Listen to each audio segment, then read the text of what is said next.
What is up YouTube, it's your boy Diamond Boss and welcome to another deck profile video. Today I bring to you the best of Water Synchro for Season 18 as well as the Synchro Festival for Yu-Gi-Oh! Master Duel. If you like this type of video, please make sure to leave a like, comment and subscribe for more quality videos like this.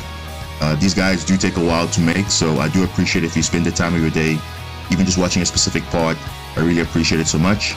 And yeah, like I said before, in all my previous guides, especially with long guides like these, because it is another long video, there will be timestamps for all the relevant parts that you need. So in this video, we'll be covering quite a few things.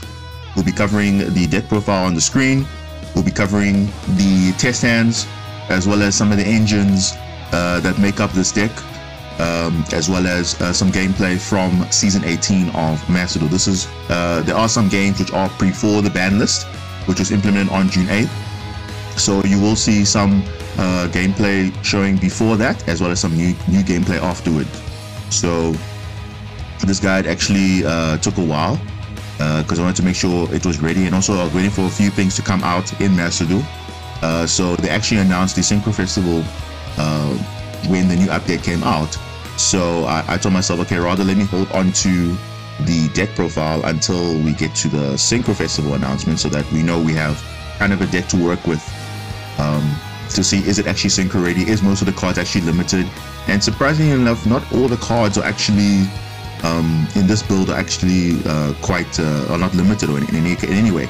There are a few cards which are banned, of course, which I will mention, but there are some replacements that you can easily do depending on what you have. So the reason why I call it Best of Water Synchro is because it's not necessarily a Ghoti deck profile, because I felt like, okay, Ghoti, yes, on its own, it can do well on its own, because it does have its fair share of things, but the problem is I want to have a deck that has flexibility in the sense of playing through many things and have different options, because you notice with all my deck profiles, I like to always have many options, and especially with the current metagame now, you know, with Telement, you know, Bystial's coming out, Sprite's still there, you know, they are known for having a lot of options.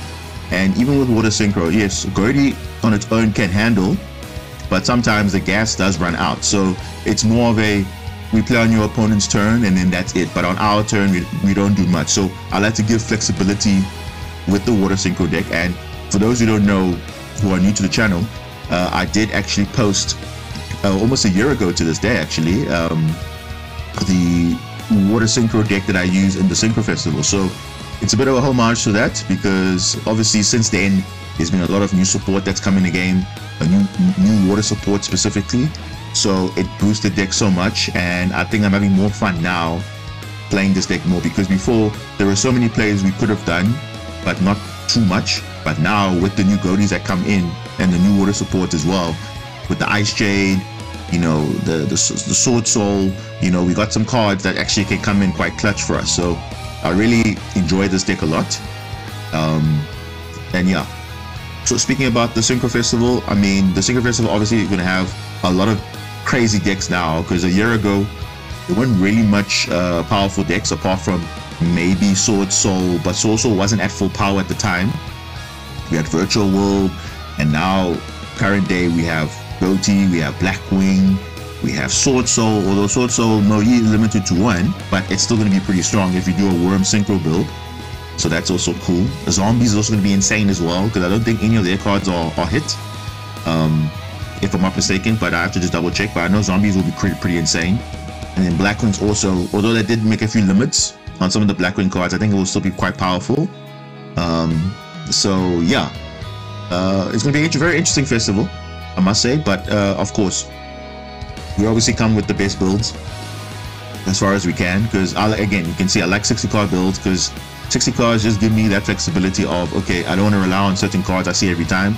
I want to know what I can do with different hands, because otherwise it'll just be the same repeat over and over. So I like to give you very combos so that you can tell, okay, this is the power ceiling of the deck.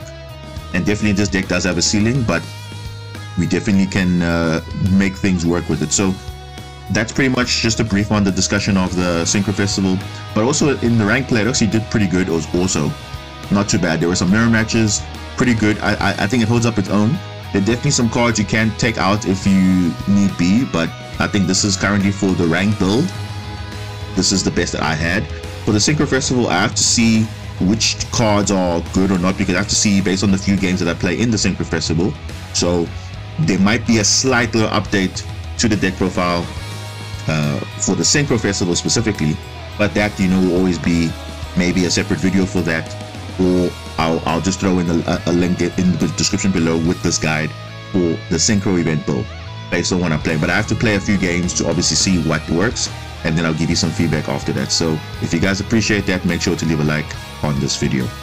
So let's talk about the deck profile pretty quickly. I'm not going to go in so far as depth into some of the card descriptions, because I want to get that when I get to the engines, explaining what different engines are in this build. Because you'll have noticed here, you see very few Ghoti cards and you see other cards here. So I just want to quickly go through the deck, see what's in the build, and then we'll go into the deck, into the test hands, where we go through all the combo lines as well as opening hands to see what we can do with these various cards. Because in a way there is a bit of synergy with the deck, so I will briefly explain it when I get to that section of the video. But for now, I'll just quickly go through the cards, just what's in this build and why I selected it.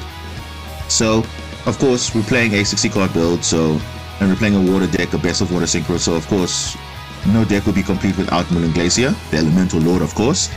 It requires 5 water monsters in the grave exactly, and can be special summon from the hand. So if you have multiple, you can actually summon multiple out.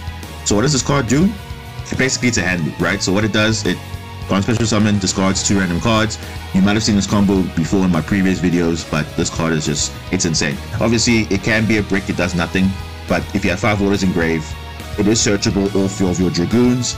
And yeah, it's a pretty, it comes up not often, but it can come up when need to. So I just put it in here, but definitely you can take it out if you don't need to, but I like to put it in here just for the just for the sake of putting it in there, because it's a best of water synchro deck. You must have the elemental lord, so that's just insane. All right, then of course your everyone's favorite kaiju, Gameciel. I mean, Gameciel is Gameciel, right? It's insane. It's level 8.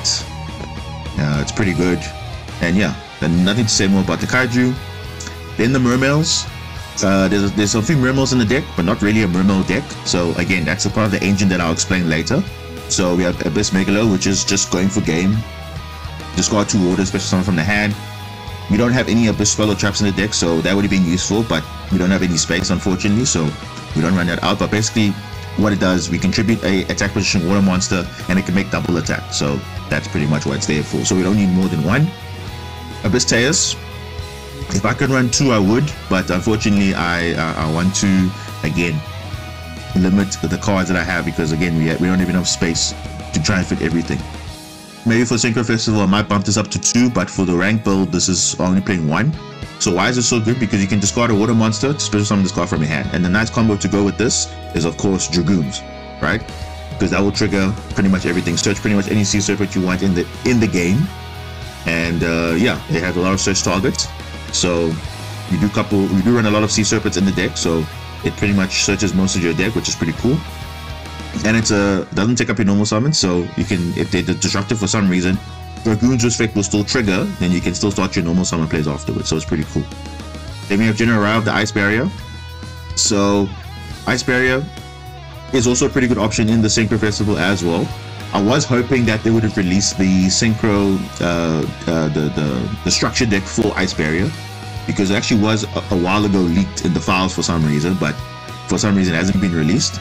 So I don't know what they're waiting for, but yeah, who knows? It might come out eventually. But yeah, basically Ice Barrier, some of their cards are pretty cool. So General Rao specifically says if it's on the field, your opponent activates a monster effect, they must discard a card or it's negated. So it pretty much gives them an ultimatum, which is pretty cool, and it's a nice level 6 for further plays. Then the Ghoti cards. So we have Snowpierce, level 6. The other level 6 Enuarch is not that great. It's a bit slow, but Snowpierce though is crazy. It's a crazy card, because during the main phase, quick effect, you can banish 2 fish monsters from your hand and or graveyard, or something from your hand. Pretty cool. Then it discards in your on the field. You can target a face-up card in the field, banish it. So you can target your card or itself or an opponent card. So you know, if they're, let's say, going for a synchro play, or if they're going for a certain option, link or whatever, and the card needs to be in the graveyard to activate the effect. If you select it to banish, for example, Kikalos against Telement, you obviously can banish Kikalos and it will not go to the graveyard to activate its effect. So that's pretty insane. Or to banish itself, which will have a graveyard, which have a banish effect when it's banished, which you can banish a fish monster from the grave to add it back to your hand. So this card is pretty insane. For being a rare, it's pretty awesome. Like, I'm actually quite surprised that this card is not like an ultra rare or something, because it's actually one of the best Ghoti cards, apart from the tuners, of course, because the tuners are also pretty insane. Then we have Supay Dustwalker. You may have seen this card fairly played around in Ghoti, but this card I would say is pretty good because you can discard a card, special summon this card in your interface position, then you can special summon one Supay from your hand or deck. So not from the grave, unfortunately. So if you get milled for some reason by one of the Shizu cards, then unfortunately then the engine is kind of turned off, because if Supay is in your graveyard you cannot summon it, unfortunately. But if it's your hand or deck, you can summon it, and you only run one Supay. So yeah, so that engine would heavily relies on it being the hand or the deck, otherwise it's pretty much a brick. So yeah, but obviously it's not an and, it's a then. So you can special summon from your hand, then obviously you don't have to summon Supay if you want to. So that's a nice thing. So it's essentially a free special summon if you discard a card, and then so it's a level 5, so you can go for further plays. We do have level 3 tuners on the field in the deck, so it's not a bad thing. And also we could go for maybe level 10 if we, because we also have a level 5 tuner as well. So it's not actually at the end of the world if you do have it. Then we have the Ocean Dragon Lord Kairyu.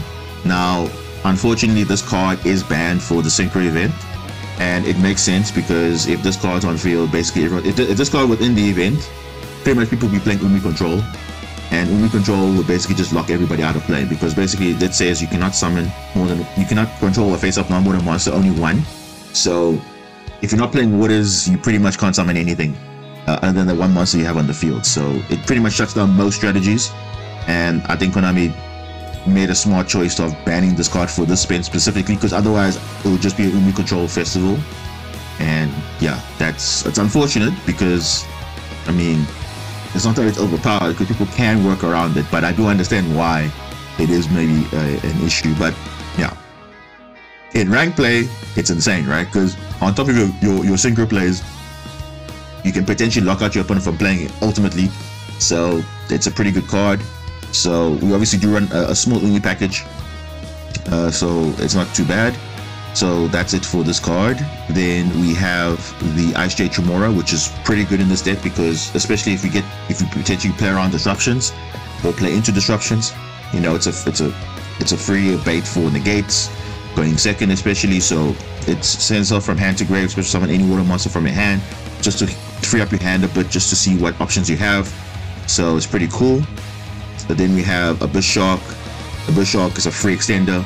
If you control a water monster and minimum 1, you can special summon come from your hand. And if you do add level 1, level 3, 4 or 5 fish monsters. So we have quite a few targets in the deck, which I'll explain. So we have Lapis Dragon, which is the Sea Serpent. This card is a brick if you draw it, but if you send it through the effect of Ice Barrier, which you also play in the deck, it also can add it trigger its effect as well. Because if this card is added from the deck to your hand, you can reveal this card, special summon.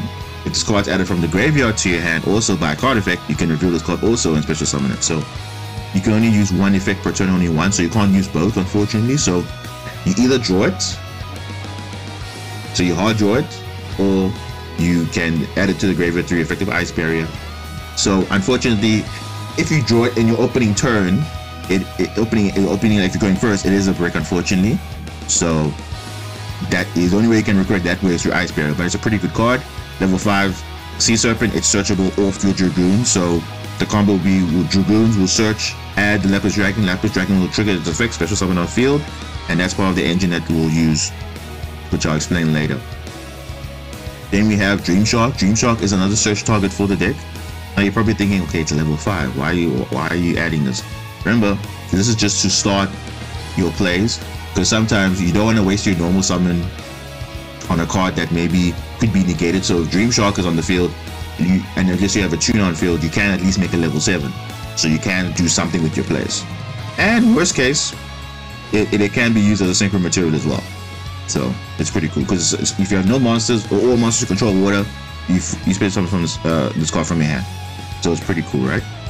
It also has an effect where if you would take damage from a card effect, you can expect this coming in this card from your grave, and if you do, the damage becomes 0, but then you lose 1,000 defense. Also banish it when you leave the field, and also the first time it's destroyed by a battle, it's not destroyed. So that's pretty cool. Then we have the Assault Beast. So Assault Beast is part of our Assault Mode Engine package. So you can discard this card, add 1 Assault Mode activate, only run 1. So again, if Assault Mode activates, it's in the graveyard, then the engine's offline, which is totally fine. We're just running multiple options in our deck. Cool. And again, it's not really a brick, because sometimes you can't discard it, because you can just summon your Side Reflector, add Assault Mode activate, and then you're pretty much going from there. Then you have Dragoons, which is the heart and soul of the deck. It searches most of your cards. If it's discarded, if it's sent to the graveyard to activate a water monster's effect, either by just detaching, or by discarding, or sending a card from a hand, whatever, that it triggers anyway to activate a water monster's effect, tribute it on field, whatever, add a Sea Serpent from deck to hand. So pretty much it's most of your deck, which is insane. Definitely a 3 of, if you're running less than 3, there's something wrong with you, because this card is just busted, right? It's pretty cool, and it's a level 4. So level 4 plus a level 2, level 6. So yeah, I'll explain that why. So then we have Lifeless Leafwish. When this card is summoned, you can send a fish monster from deck to grave. So this card basically also starts your fish plays, in the sense that you can send any fish from deck to grave. So normally your target would be sending your Shift. Shift, when it's in the graveyard, can banish itself to target a fish monster you control, gains 500 attack. So it's good to start up your plays for the following turn, which is insane, right? Then we run the Jellyfish, which is complementing the Umi package. It's also an extender as well, because we can send an Umi from hand, deck, or face up on the field to the grave, special summon a water monster from your hand. So again, you can clog up your hand by just sending an Umi, which you send 2. We have 2 we actually have 2 field spells and 1 continuous spell. So they all count as Umi. So depending on what you have, you can actually just have a free special summon from their hand. Also, it's in the gate if Umi's on field, so that's pretty cool there. They're running White Stingray. So White Stingray is pretty cool, because White Stingray can special summon itself from the hand by discarding a water monster. Okay, and we only can special summon this card once per turn this way. So if you have a level 2 tuner, you have a White Stingray and another monster that you know, okay, I'm not going to probably use, just to get your level 6 online. That's also a bit of an engine to start as well. Special summon, normal summon level 2, go to level 6. Pretty awesome, right? And the level 6 target I'm talking about all the time is obviously your Oriampos, the Serpent of the Ghoti, which is the new card that came in from Synchronized Cosmos. So it's a bit late, but these cards are still kind of new to the game. So this is pretty much the target you're going for as much as you can. So all your engines lead to this one card, and then it pretty much starts your combos from there. So yeah, if you can't get to this, there are other plays that you can do, but this is your main priority, getting to this level 6 as fast as possible, because Y is generic, and what it does so much. So I'll explain that later when we get to the extra deck. Then we're running 1-ohms now. So we run Guitar Gunard's Duronis. So why is this card so good? This card on special summon can banish cards from the top of your opponent's deck equals the number of water monsters you control. So sometimes you definitely gonna have 2, because this card you'll summon off will be normal of Deep Sea Diva, or if it's through another effect where it revives a monster from the grave or whatever, then you can banish as many cards you see. So basically you have water monsters. So minimum is always 2, because there will be a water monster on the field when you have this. So it's pretty cool, and also it's pretty nice to level modulate, because we can target a level 4 or lower water monster we control, increase its level by its original level. So what it's basically saying, you take a level 4 or lower monster, double its level, so itself or another card. So that's also insane. Then it has another effect where we can banish this card from your grave, target 1 water monster on the field. It gains 100 attack for each currently banished monster until the end of this turn. So this is pretty useful, because we also run the Chang Yang in the deck. Now Chang Yang is insane, because of course when a card is banished, we can banish 1 card from your field, from your opponent's field, and also the grave. So it's a nice synergy there. So anytime a card is banished, so we normally use this target, which is insane, right? So this is always a good option to have. It's a one-off, so it's not the end of the world if you do draw it, because you can't discard it to be used for later plays, but when you do summon it, it does a lot of things. So it has 3 crazy effects, and yeah, it's pretty cool. Then we run the target for the Mermail Abyssteus, which is Abyss Nure. So Abyss Nure is a level 3 aqua. It's not useful in the on the field, but in your hand it's pretty insane, because you can discard quick effect. Even in the damage step, you can target a water monster you control, destroy one other water monster in your hand or field, and if you do, the targeted monster gains attack and defense equal to destroyed monster's original attack. So there's a little bit of synergy you can do with Chang Yang also, because Chang Yang will protect itself if this card would be destroyed, okay, by a card effect. So if you want to boost the attack of a monster, you can destroy Chang Yang, but Chang Yang will protect itself, which will also trigger its effect to banish. So that's just something that you can do, but rarely you don't do that. You do that to actually either to protect your monsters or to boost up. So it's pretty cool. And if this card is sent from the field to the grave, you can draw 1 card, then discard 1 card. I mean, it's rarely summoned on the field, but when it does that. Then we have the Deep Sea Minstrel. Minstrel is a good one-off. Basically, you can look at your opponent's hand by discarding a water monster, and you see, discarding this card and 1 water monster. So again, this also can trigger Dragoons as well, where we can look at our opponent's hand, banish 1 card from it face up until the end phase. So if you have the Ash Blossom, then pretty much a GG. Or if it's a problem card that we know is going to be an issue for us, either an Impermanence, a Maxi even, but normally they'll activate Maxi ahead of time, because if they say, hey, we're looking at our opponent's hand, we actually going to lose that Maxi. So but definitely the Ash we want to play around, as well as the Impermanence, and even the Nibiru, because Nibiru might be an issue maybe in the Synchro Festival, because I know people are going to be special summoning a lot, so Nibiru might come in after a long time, because a lot of people are playing Nibiru nowadays, so that might be a pretty interesting play there. But yeah, it's pretty much what the deck the card does. It's also a tuner as well, so worst case level 3. And it does send top 3 cards of your deck to the graveyard. Then you can target 1 level 4 water monster in your graveyard, place at the top or bottom of your deck. So normally you would place a monster on the top of your deck for starters, but that's what you would do for that. Then we're playing an Ice Jade, mini Ice Jade Engine. We are playing Ice Jade Adrian. There is a card that I did not add, which is the new cards. So there are cards that are missing, which I will just quickly update now before, and I'll come back to it, because I know this is the build that I use in rank, so definitely I forgot to add those cards.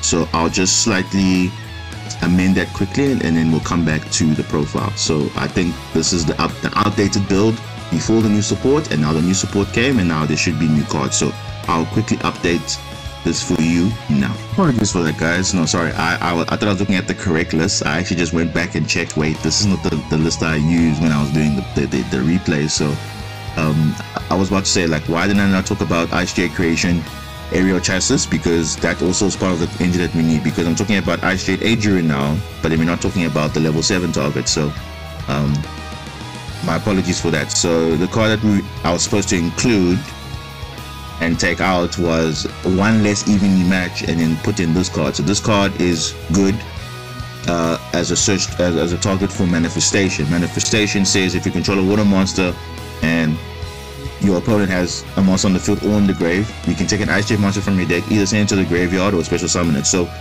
we have many targets. We have Adrian, we have Chimora, but mainly the target will be your Erigo Chassis, because it's a level 7 tuner, and it can go into your rank 10 or level 10 Synchro plays. So that's the card that I omitted initially, so I apologize for that, but this is the correct list for rank play, and also for the Synchro build, so I do apologize for that. Then Adrian is the one I was talking about before I realized, wait, this card is missing. If this card is normal or special summon, you can add an Ice Jade spell or trap from deck to your hand, so it searches the manifestation. Now we're not running the field spell, because the field spell is not really necessary for this build. unless you're playing a pure Ice Straight Synchro build, which there is a nice loner. The loner is pretty cool, but most people probably play it better. But the Ice Straight loner is actually pretty cool. For everything you need, you don't need really much. So it's got all the nice synchros and all the cards you actually need to make up pure Ice Straight build. So the reason why I'm running this is because it searches our manifestation, and number two, it has a nice protection for itself, where if a card will be if a card attacks this card, or it's targeted for a card effect, quick effect, the next time this card will be destroyed by battle, or card effect this turn is not destroyed, then you can special summon one water monster from your hand or grave, but it returns to your hand during your end phase. So it's a pretty nice synergy because it can revive any of your water monsters pretty much from anywhere, hand or grave. So it's even a synchro, which is insane. So if they destroy your water synchro monster, it can literally come back from Adrian's effect, though it will go to your hand at the end phase. So always remember that play. So just make a mindset of that. So don't expect the monster to be there forever. So only at the end phase it'll come back, unless you use it for a further play afterward, which is usually on your opponent's turn, which is very unlikely. So yeah, that's the only negative side, but otherwise it's pretty cool, because sometimes even on your opponent's turn or on your turn, they can also disrupt you as well. Then it's actually an extender for your deck, because sometimes you could even revive your monsters that are in the graveyard, like your Lapis Dragon or even one of your Synchro monsters. So it's pretty cool. This card is actually insane. So yeah, that's why you run one of it. We don't need more than that, but who knows, maybe in the Synchro Festival I might run two, but that for the ranked play, this is what I'm running a one of. Then we're running Glutonus, the Red Dolphin. So the Red Dolphin, this is pretty cool. You might have seen this card from my previous Water Synchro build a year ago. This card is insane because it targets any fish, sea serpent, or aqua monster in your grave, special summon it, provided that the card is a level lower or equal to the number of cards in your opponent's hand. So looking at your opponent's hand, let's say you have 5 cards in your hand, you can summon a level 5 or lower. If you have 2 cards, you can special summon a level 2 or lower. If you have level 1, then obviously a level 1. So it pretty much matches whatever your opponent's cards are. So it's equal or lower level. You can summon any of those fish, sea serpent, or aqua. So it's pretty cool, right? Just a nice facility. And also when it's used for synchro material, you can make the synchro monster that uses this card for material gain 200 attacking defense for each card carrying your opponent's hand. So it basically punishes your opponent. So if they're like Maxi, for example, they draw like 20 billion cards and you synchro with this card, guess what? You're gonna gain basically like 2,000 attack or something like that, which is crazy. So that's pretty insane, right? Or even 4,000, you know, because if they have like 20 cards in the hand, they gain 4,000. So your monster's gonna be pretty big before even getting boosted by other stuff, which is insane. So it's a good one off, and yeah, it's nice to have in the deck. Then of course we're running Ash Blossom because Ash Blossom is good.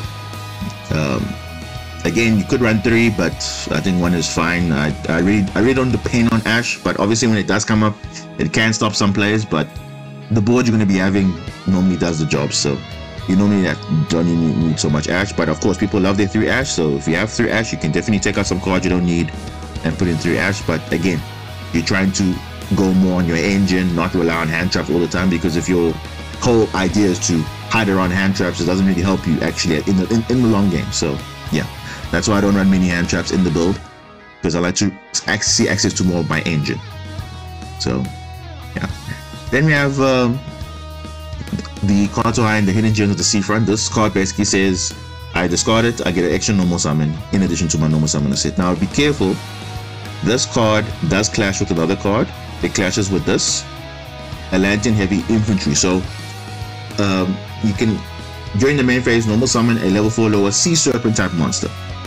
But then this says you can summon an additional water monster. So you can only gain this effect once per turn. So it doesn't mean you get 2 normal summons from these cards. No, you can only gain 1. So always remember that. So it's a very useful card. So it's pretty cool.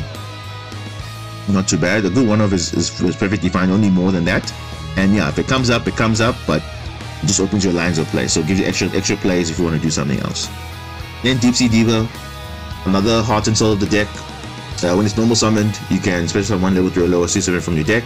Again, this card does so many things. It can summon your one of the Noctibus. It can summon your Gnods, which is your level 3. It can search. It can summon itself. It can do so many things. So it's pretty cool. You can even summon the infantry, and you have a level 4 Sea Serpent. You can summon your Dragoon and make it level 6. You can do so many things, right? Then you have your heavy infantry, which again triggers also when it's sent to the graveyard for a water monster's effect. Target offensive card your opponent controls, destroy it. Pretty cool, right? And also can give you additional normal summon for your Sea Serpent type monster. So it's pretty insane. Then we have the tuners. You would have seen, I would have explained most of these cards when I was doing the other guides for the other builds. But basically, there are 3 tuners: Zep, Shift, and Paces, right? So the best tuners obviously are Paces and Shift. Why? Because they come back during the turn they were banished, the next turn after they were banished, right? So they have recursion, but Zep does not, because Zep specifically says if this card is banished during your opponent's turn, you can special summon it. So not on your own turn, unfortunately. And then if this card is special summoned, you can immediately after this effect result synchro summon one fish synchro monster. So all of them have the same effect, where during your opponent's turn, if it was special summon, you can quick effect immediately after effect result synchro summon, but during the main phase only. Whereas this one, Zep is not in the main phase, it's anywhere, right? So battle phase, end phase, wherever, it can synchro summon whenever. But these two, the Shift and the Paces, it's only during the main phase only. So why are these cards so good? Because they also have their unique effects as well. Like Shift, when it's in the graveyard, you can target a fish monster you control, gains 500 attack, and then it's banished, right? Cool. Then it comes back the next turn.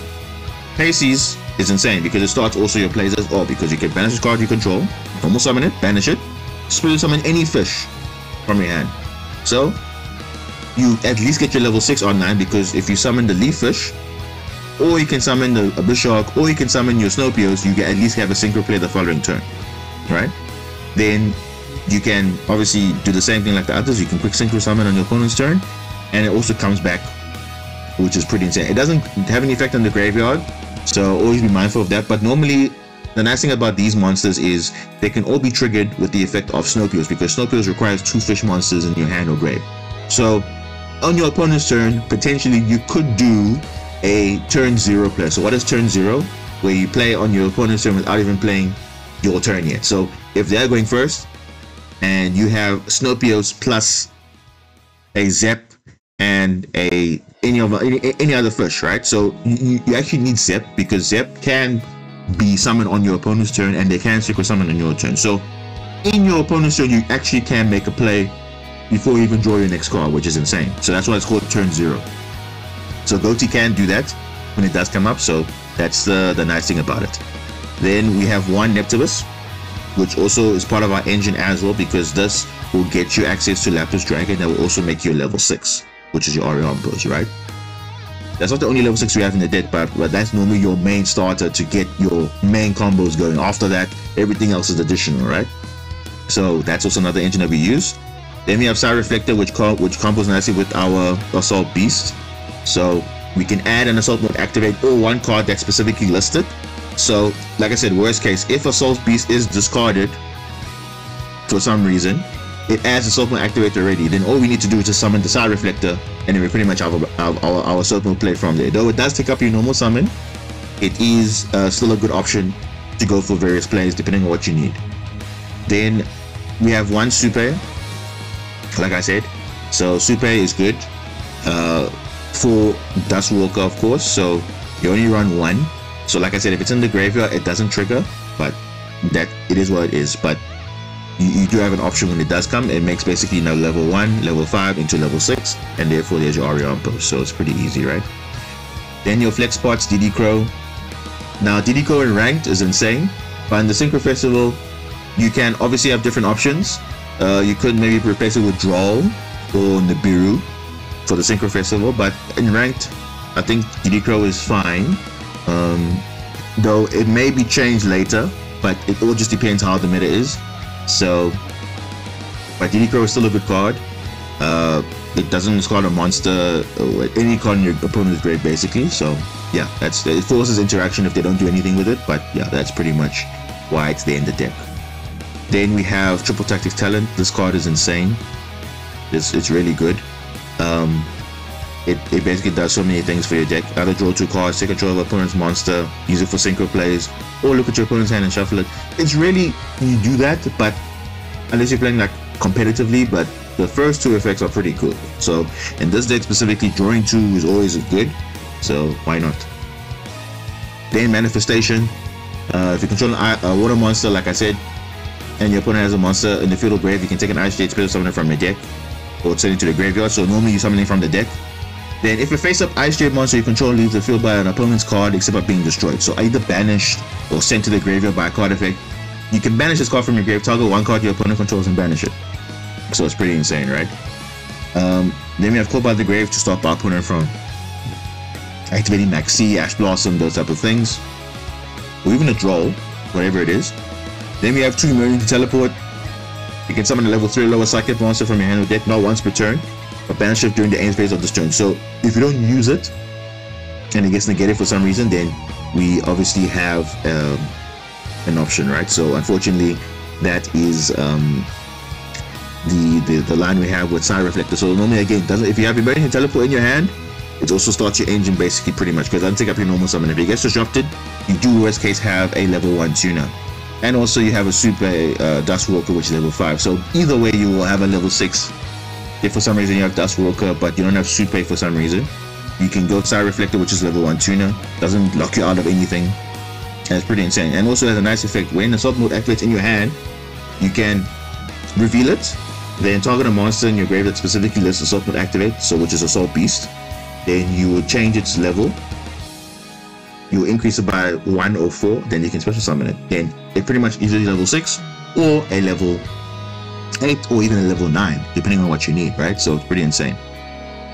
Then we have Umi, which is Sea Stealth 2, and the Megalancia, the Deep Sea City. So this is pretty cool. Okay, obviously Sea Stealth 2, everyone knows what this does. If you've seen my water decks before, especially the Umi control, for the Attribute 4 Festival, this card is insane. It becomes Umi when it's on the field or graveyard. Your opponent cannot target water monsters you control with non-water monster effects. And at the start of the battle phase, you can special summon 1 water monster from your hand or grave, one monster that ends with Umi, or a normal water monster. Now, unfortunately, we don't already know normal water monsters in the deck, but we also run the Jellyfish, which obviously in the rank play is insane, or even the Karishan, right? But obviously in the Synchro Festival, it might be different. It may just be a protection blanket for your water monsters, essentially, unless they are playing water themselves, but that's pretty much why it's in the build. Then Megalancia is there, which is insane because it's actually for Synchro, specifically this specific Umi, because when this card is activated, you can place a water monster from the top of your deck straight away. So any water monster that you need, so once you're done with all your plays, you can activate this card, have a monster already follow up for next turn, and it's insane, right? Then once per turn, you can target 1 level water monster you control, increase the level by 1 or 2. So depending on what you have on the field, you can level modulate. So take a monster, increase the level by 1 or 2, and then you can go from there with your synchro plays. Then then once per turn during your main phase, if you special summon a water synchro monster, you can look at your opponent's hand, and if you do, banish 1 card from it. So again, it's more interaction, looking at your opponent's hand, seeing what they're playing, and then going from there, because you know the specific card that will counter your deck, you can deal with it immediately. So that is the reason why we run it. Okay. Then we have Infinite Impermanence because it's broken. Same with Evenly Match, it's broken. It's not 2, it's a 1-off, because I realized I forgot to add a claw that was there. But definitely, maybe in the Synchro Festival, I might bump it up to 2. So if a certain card is not useful for me, but I'll explain it when I get to that section later, but that's 1 is totally fine. Then Ice Barrier is the same, perfectly fine as a 1-off. Can either be discarded for an effect, or it can be used on the field to kind of prevent an opponent from attacking, changing its battle position, and negate its effect, because it can take an opponent's monster attack to 0, and its effects are negated if it's still on the field, which is insane. Then you can banish this card from your grave, send a level 5 or higher water monster from your deck to your grave, and you can add a water monster from deck to your hand. So it's any water monster, not the card that you sent specifically with Ice Barrier. So if you want to search a kaiju, you can send the kaiju, add the kaiju. if you want to send a specific monster like a Tremora or a Bishark or even the Lapis Dragon, it will also trigger the effect of Lapis Dragon as well. So that's pretty much why we have it as a one-of. Ghoti Chain. This is a card that's also a card that you can replace because it only comes up if let's say your board gets countered by, let's say, Dark Rule a little more, right? Then you can banish a fish monster you control, especially one of your Ghoti monsters that is banished in your hand, deck, or grave. So that's pretty much why it's there, with a different original name from that monster, but banish it when it leaves the field. So, and it's nice because most of the cards come back when they're banished and they come back, right? Or they trigger their effects. So except for Zep, which doesn't do anything when it's doesn't come back. The Snowpiercer will come back by just banishing a fish to come back.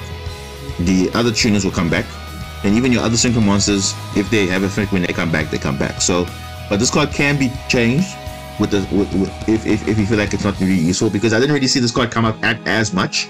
So this is one of the cards in the Synchro Festival I may change, depending on what's happening in the event. But then I have to see how the event goes, because that's where I normally change my deck a lot, and then it's like, okay, this is my final list, and then this is the one that I'll share with you guys in the replays.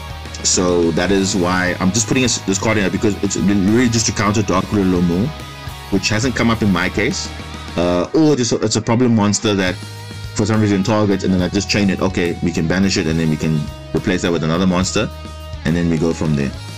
Then a Supplement Activate, I already explained what that is. This card is pretty much the enabler to start all your plays, especially with the Aside Reflector and this in your hand. So of course, if it's in your graveyard, then that engine is also offline. So for every engine there are downsides, so but it just gives you again more flexibility in terms of what you want to do. Then Sea Stealth Attack, it pairs nicely with your Umis, because your Umis can be activated from your hand or grave if you have Sea Stealth Attack and you have it in your hand or your grave. So this is a target because it's always treated as Umi as well as Sea Stealth too, so it's pretty insane, right? And it has a nice effect that you can banish a water monster you control, face up swallow traps cannot be destroyed, and also at the start of the damage step, if you have a level 5 or higher monster, which we pretty much will have all the time, if it destroys a monster, if it battles a monster, you can destroy it. Pretty easy, right? Pretty simple. Unless the monster's unaffected, yeah, they're gonna have a big time with that. So that's pretty much the main deck. Let's talk on the extra deck. So the extra deck for me is a bit different to most people, but definitely Chang Yang is one of them. It's a generic level 10. This is the second best level 10 in the game, next to Baron de Fleur, of course, because this card is also insane. But Chang Yang is pretty cool because it's a water, right? And for each banish card, it gains 100. You gain 100 attack and defense for monsters your opponent controls lose 100 attack and defense. So for each banish card, whether face up or face down, doesn't really matter. And if this card would be destroyed by a card effect, you can banish one card from your graveyard instead. So again, it protects itself. Then it also triggers an effect when a card is banished. You can banish one card from both your opponent's field and grave. So it's pretty useful. But there must be a card in the grave to activate the effect. So if you have a monster on field only, but there's nothing in the grave, Chang Yang will not activate. So that's something that you can consider there. Then Baron de Fleur. Do I need to explain what Baron de Fleur does? Baron de Fleur does so much. Once per turn, target a face-up card in the field, destroy it. Has an Omni Negate once while face-up on the field. And it negates activation, not the effect, so be careful of that. If they have the card that can be activated again, then only it can be done again, but Baron de Fleur only negates the activation, not the effect. And then during the standby phase, you can target a level 9 or a lower monster in your grave. Return this card to the extra deck and special summon that monster. So it's pretty much can reset your plays all over again, which is pretty nice. And yeah, it's a pretty good utility card. Really nice to have in the deck. Then we have Ice J. Gumia Adrian, the new card that also added from the Synchronized Cosmos. It's pretty insane. It requires a water tuner and a non-tuner monster, which you will always have. Quick effect. You can activate this effect. Face-up monster you control cannot be destroyed or banished by your opponent's card effects this turn. So this card is pretty insane, right? Because if that effect was activated in response to your opponent's activated effect, you can banish that card with that name, as well as any card in the field or grave. So it's pretty insane, right? So if it's chained in response to, let's say, a monster effect, you can banish that monster, then nothing will happen, or a trap, or a spell. Alright, so you can chain this effect, that monsters cannot be destroyed or banished by a opponent's card effects this turn. Then if it's obviously something that's in your hand or in the grave, that's the same name, they just banish it, so it's pretty cool, right? Then if this card is banished, or if a card is banished while this card is in your grave, you can spirit summon. So only banished by your opponent's card effect, then you can spirit summon this card, and then it's pretty much go to from there. But this card is insane. It actually is an inherent counter to Ghoti, because Ghoti likes banishing the field with Ghoti of the Deep Beyond, of course, which is what the deck is built around basically. But Yugioh protects itself, so, and obviously your monsters, so that's pretty insane there. So nice synergy with that. Then Ghoti of the Deep Beyond. If it does come up, it does, but really, you don't want to really always rely on display, because obviously it can be negated. But basically it requires a fish tuner, many of them, and one or more non-tuner monsters to make level 10. And this card's attack becomes 500 times the number of banished monsters, which is insane. Then if this card is synchro summoned during your opponent's turn, you can banish all cards in the field. All cards, not just one card or two, all cards in the field. So if they don't have a negation to stop it, they can't do anything. And I did post a replay of this a while back, when I faced Dogmatica, which had floodgates and so on, so they couldn't do anything with it. But obviously that was pre-support for Dogmatica, so you can check out that video as well to see what basically this deck can do. But pretty much that's what Ghoti of the Deep Beyond does. And if this card is banished during the next turn of the standby phase, it can come back. So every time it's get banished, it keeps coming back, so it's pretty nice there. Then we have Quirion, Crystron monster. So if you know Crystrons, everyone that knows Crystrons, they were the first kind of deck that kind of like, in a way, people appreciate a lot, where they could synchro summon on your opponent's turn.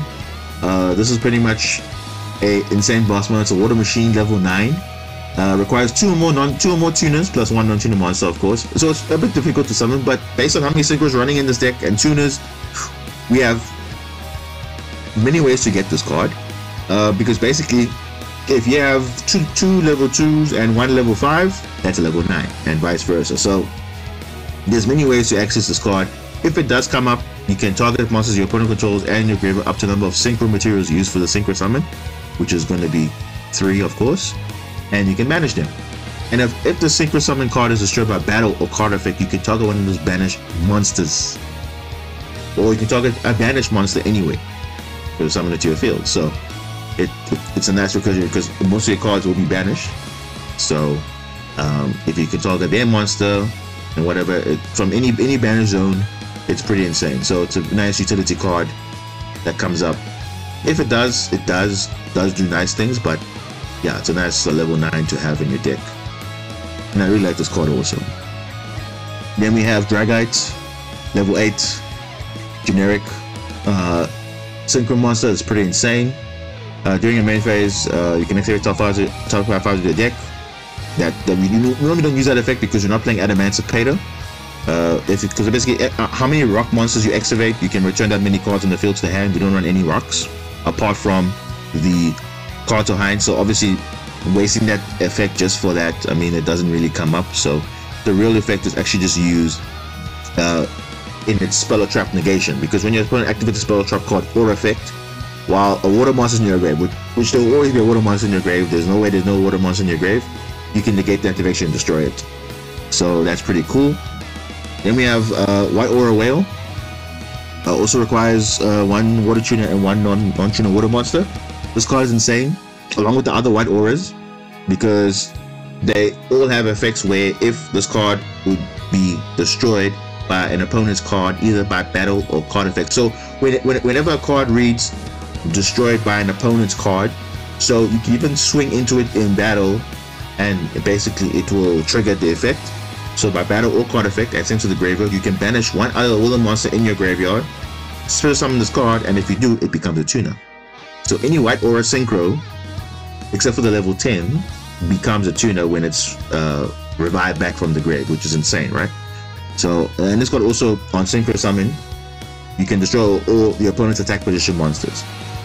Now be careful, because this card can miss the timing, because it's a when effect, not an if. So when So in Yu-Gi-Oh, there's a text that basically says, okay, when a monster's effect can miss the timing. So missing the timing basically says if a card says when versus when a card says if, because if says when if it happens or whenever it happens, because remember in the chain it can happen anywhere, it will not miss. But because White Orwell specifically says when, if it's not chain link 1, then unfortunately it's not the last thing that happened, so therefore you will not be able to activate, therefore you miss the timing. So it's only when it's synchro summon. So always be careful of cards that say when, because it must be the last thing that happens, then you can do it. So that's something you must just take note of for White Aura. But otherwise the card's pretty insane. It can also attack up to 2 attacks on monsters during each battle phase. Also inflicts piercing battle damage, which is nuts, right? So definitely a good option there. Then we have Ascan, the Bystial Ghoti. Ascan is another new card. If this card Synchro Summon, you can banish a fish monster you control on one card your opponent controls, which is normally itself, and banish it. So it's, again, always remember when you'll see in the replays when I explain it, but basically it's always important to know when an opponent activates a monster effect that you know, okay, cool, it's going to summon, let's say, a fusion monster, let's say a Kid Kalos, right? They're going to go into Kid Kalos, so they activate a Telement monster. It's always good to trigger your tuners, your shift, and your paces to synchro summon into the level 8. Why? Because when the resolution is done and the chain is finished, a new chain is going to start. So Kid Kalos or Kaleido Heart is going to activate to target a card, then you're going to chain Ascan to banish that card. Therefore, they have one less card to deal with. So that's always something to remember. So always remember when to chain your effects to synchro summon on your opponent's turn. It's not when the effect is done to fuse or to synchro, it's during that effect.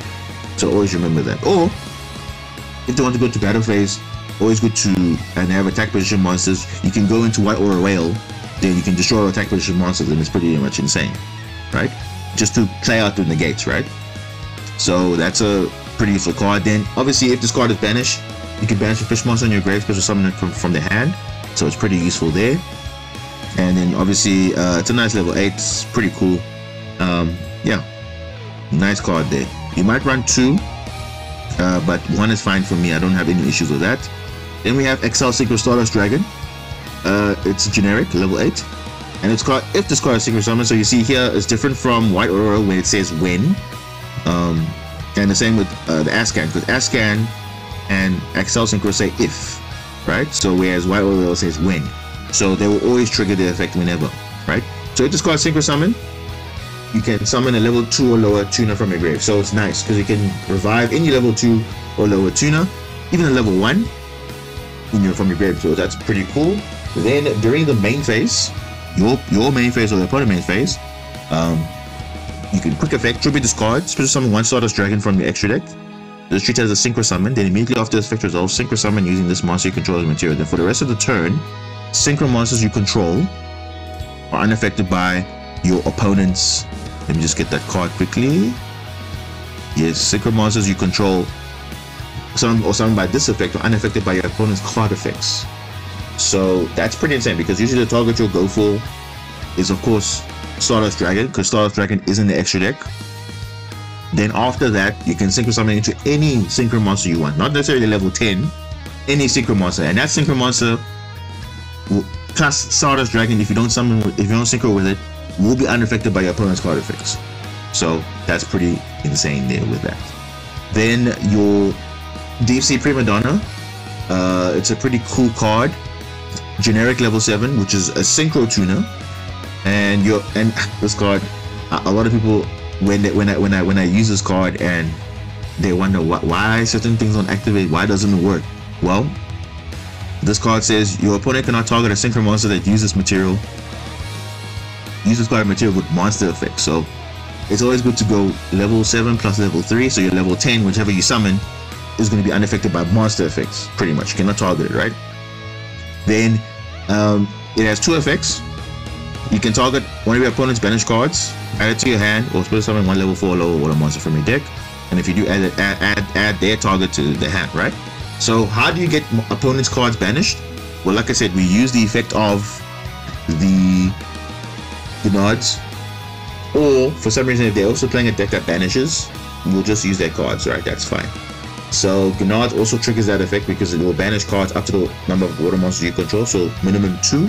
Then, depending on what those cards are, you may or may not activate that effect because you obviously don't want to give them a good hand back. Because there's also some synergy also with your minstrel as well. So the minstrel will obviously rip a card from the hand.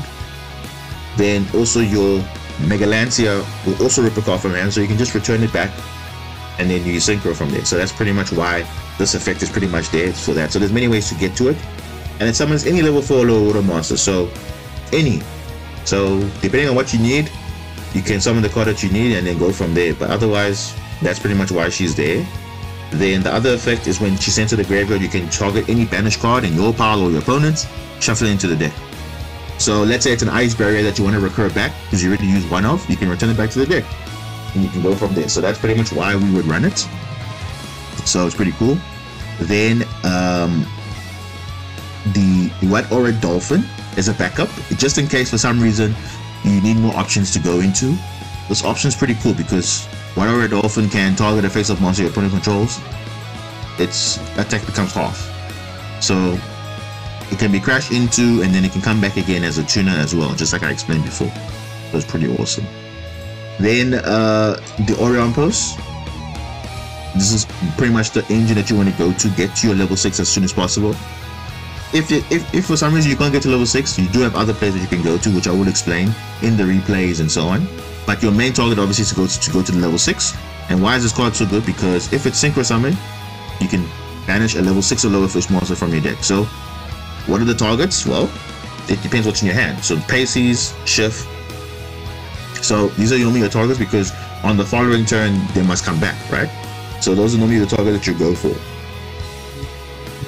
Then on the follow-up turn, if this card is used as a Synchro material and sent to the graveyard, you can target a fish monster in your grave, banish that target, so you always will banish itself normally. And if you do, add a fish monster with the equal or lower level from your deck to a hand. So because Olympus is level 6, Snowpios is level 6. Or you can add a Bush Shark, or you can add any other fish, whatever you need. So normally the target will be Snowpios, otherwise a Bush Shark. So it all depends what you need. So you could run 2 Snowpios, but I think one is perfectly fine. So if you feel that no, I need to run maybe 1 or 2 more copies, you can maybe drop a Supay and add another Snowpios, then that could be another target for you. But having 2 Orion Posts is great. So I don't have any. I didn't see a problem having 3. In a pure Ghoti build, you definitely want to have 3 of this. But for me, I don't have an issue with that. Then for the rank build, we are playing 1 Abysslacia. So why? Because it requires any 2 fish, sea serpent, and aqua monsters. It has nice synergy because monsters this card points to gains 500 attack and defense. Then it has 2 effects, right? So during your opponent's turn, quick effect, you can send 1 card from hand to the grave, add a normal monster from deck to hand. So what are the cards that you want to send off this card? Well, normally it's your heavy infantry, because heavy infantry will add heavy infantry will destroy a face-up card your opponent controls. You can send a Dragoon, which will also add a sea serpent from your deck to your hand, and Memo will add either the Pisteus or the Megalo or the Abserne, whichever Memo you need, right? Because it says add a Memo monster. Okay, so not a Memo level 7 or level 3, any Memo monster that you don't have. So that's why you will trigger. So you normally want to send your infantry or your Dragoons and it will trigger their effects, and that will be good. Then if for some reason this card is destroyed by an opponent's attack or card effect, you can send a water monster from your deck to the grave, then target a water monster in your graveyard and special summon into defense position. So, and remember, it doesn't negate the effect. So you can send any card that you need, and then you can summon a monster from in your graveyard and special summon it. So again, it can be a synchro, it can be a non-synchro, it can be any, right? So it doesn't negate the effect. The only downside is it will be in defense position, but that's perfectly fine, right? So you don't really need that. It depends what's happening on your opponent's turn, but I think that's pretty insane, right? So it's a utility card. Again, you can take this out for something else, maybe a Coron enemy, or maybe a Stealth Kraken, since you want to go for Xyz play. But obviously I like, again, the utility of link something away, have something for follow-up at least, because they have to deal with this card on the field and also in the grave. So unless they call by the grave this card, then that's pretty much the only way they can beat it. But otherwise, it has nice follow-up as well. So that's why one has one of. You could also replace it with something else, but again, that's up to you. So for the Synchro Festival, I'll just talk about it briefly now. So what are the options that you can take?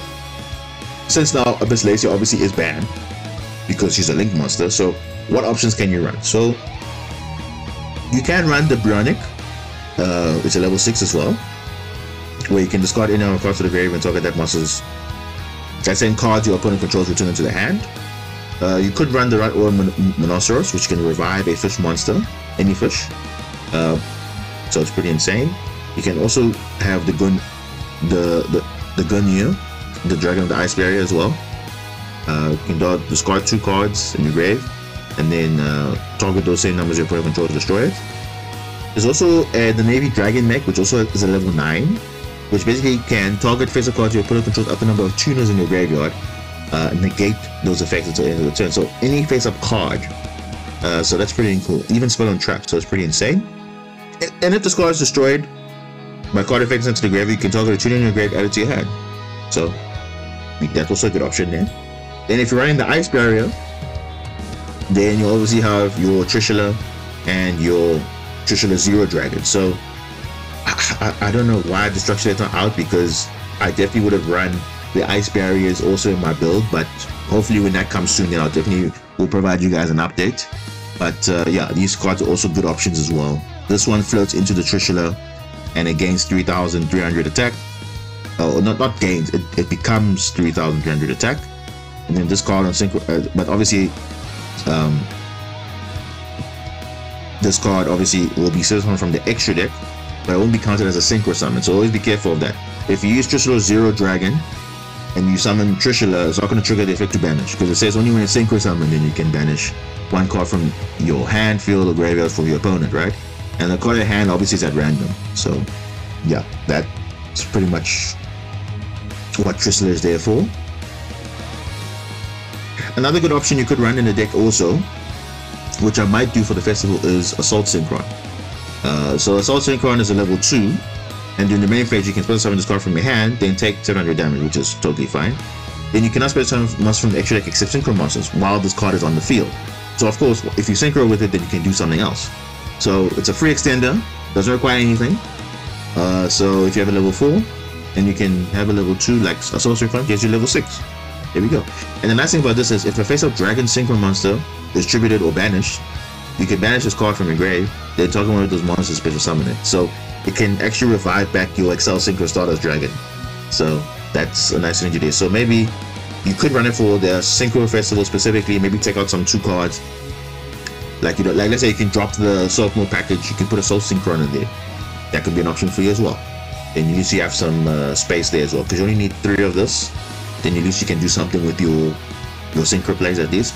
The only downside is it's a dark machine tuner, so normally most of the tuners require water tuners, so always be mindful of that. So if it's a generic one, you can Synchro with it, but if it's not generic, then you have to be mindful of that.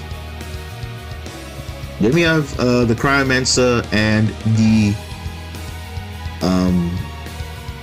Yugioh of the Ice Barrier. So both of these are level 2 tuners for the Ice Barrier. So why am I mentioning these? Because it's also a way to get you a level 6 if you're playing the Ice Barrier variant of Ghoti. I've seen Ice Barrier Ghoti. Then the card you'll use is Revealer. Revealer of the Ice Barrier says you can discard a card, special summon 1 Ice Barrier tuner from your deck. Also cannot special summon for the rest of the turn except for water monsters. So these are the targets you would get: Cryomancer or the Yugioh, they're level 2, and then you can synchro into level 6. So I will go through the engine briefly on how to get it, but basically just showing you how it works. But yeah, then also there's also Minaruka. This card is okay, but I feel like it's a bit, it doesn't chain block in the sense of, okay, it's like it says a when, so obviously it's not like an if. So it's not like your Gazelle where it just triggers when it's into the grave, so it's not like an immediate thing. So it's a good card to have. I mean, it can banish a face-up Fish, Sea Serpent, or Aqua to negate a face-up card on the field until the end of your opponent's turn, but it's a bit slow for me, so I don't see any value of it. Maybe I might use it in the Synchro Festival, maybe not. But yeah, that really depends on how things are going. But for now, I can't really think of anything useful for now. Only it's good for shark play, but sharks are currently banned because Xyzs are banned in this Synchro event. But for ranked play, maybe. But yeah, that's just my opinion on that. Then Nibiru will definitely most likely be played in the Synchro Festival because I'm sure everyone picked up their copy of Nibiru in the bundle. So if you haven't, I would advise maybe if you're gonna play a Synchro event, at least one Nibiru, because, or even if people have three, raid 3, but I think 1 is fine, because if it does come up, you can disrupt your opponent a little bit. But yeah, that's just all my thoughts on the deck. So what we'll be doing now, this is the end of the deck profile for the Best of Water Synchro.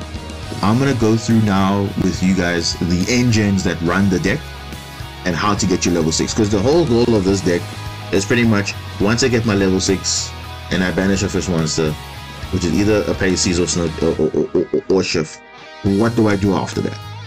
And then also we'll go through 2 test hands, just 2, and then after that I'll show you some replays that I had from yugiohmasterduel, pre-ban list as well as post-ban list. And this is all obviously now in the current season, now season 18.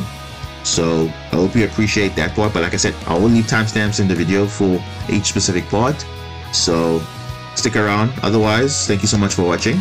Let's get on to the engines for the Best of Water Synchro deck profile. Alright, so this is the section where I'll be explaining all the various engines for that, basically the engines that start up the Ghoti plays on the follow-up turn. So you'll see the deck I'll be using, don't worry too much, because these are all just placeholders. So I just want to show you what the deck can do with the various engines that run in the deck. So we have an opening hand Mega Lancia, we have Deep Sea Diva, we have Abyss Megalo, and we have some other cards which may or not be relevant, but that's fine. So what is the first play we can do? So I'm going to show you a play that we can do with this hand. So obviously starting with Mega Lancia doesn't make sense because we already have Deep Sea Diva in hand. So what we can do with Deep Sea Diva, we can actually start our basic play. So what is the basic play that we can do? So we can start in the draw phase, main phase. We can start with the Mega Lancia, activate it, and what are we going to add from our deck? We're going to shuffle in a Tremora. Let's just say Tremora, right? So whatever we added, it's fine. So it doesn't matter what we add to the top of the deck, it's fine.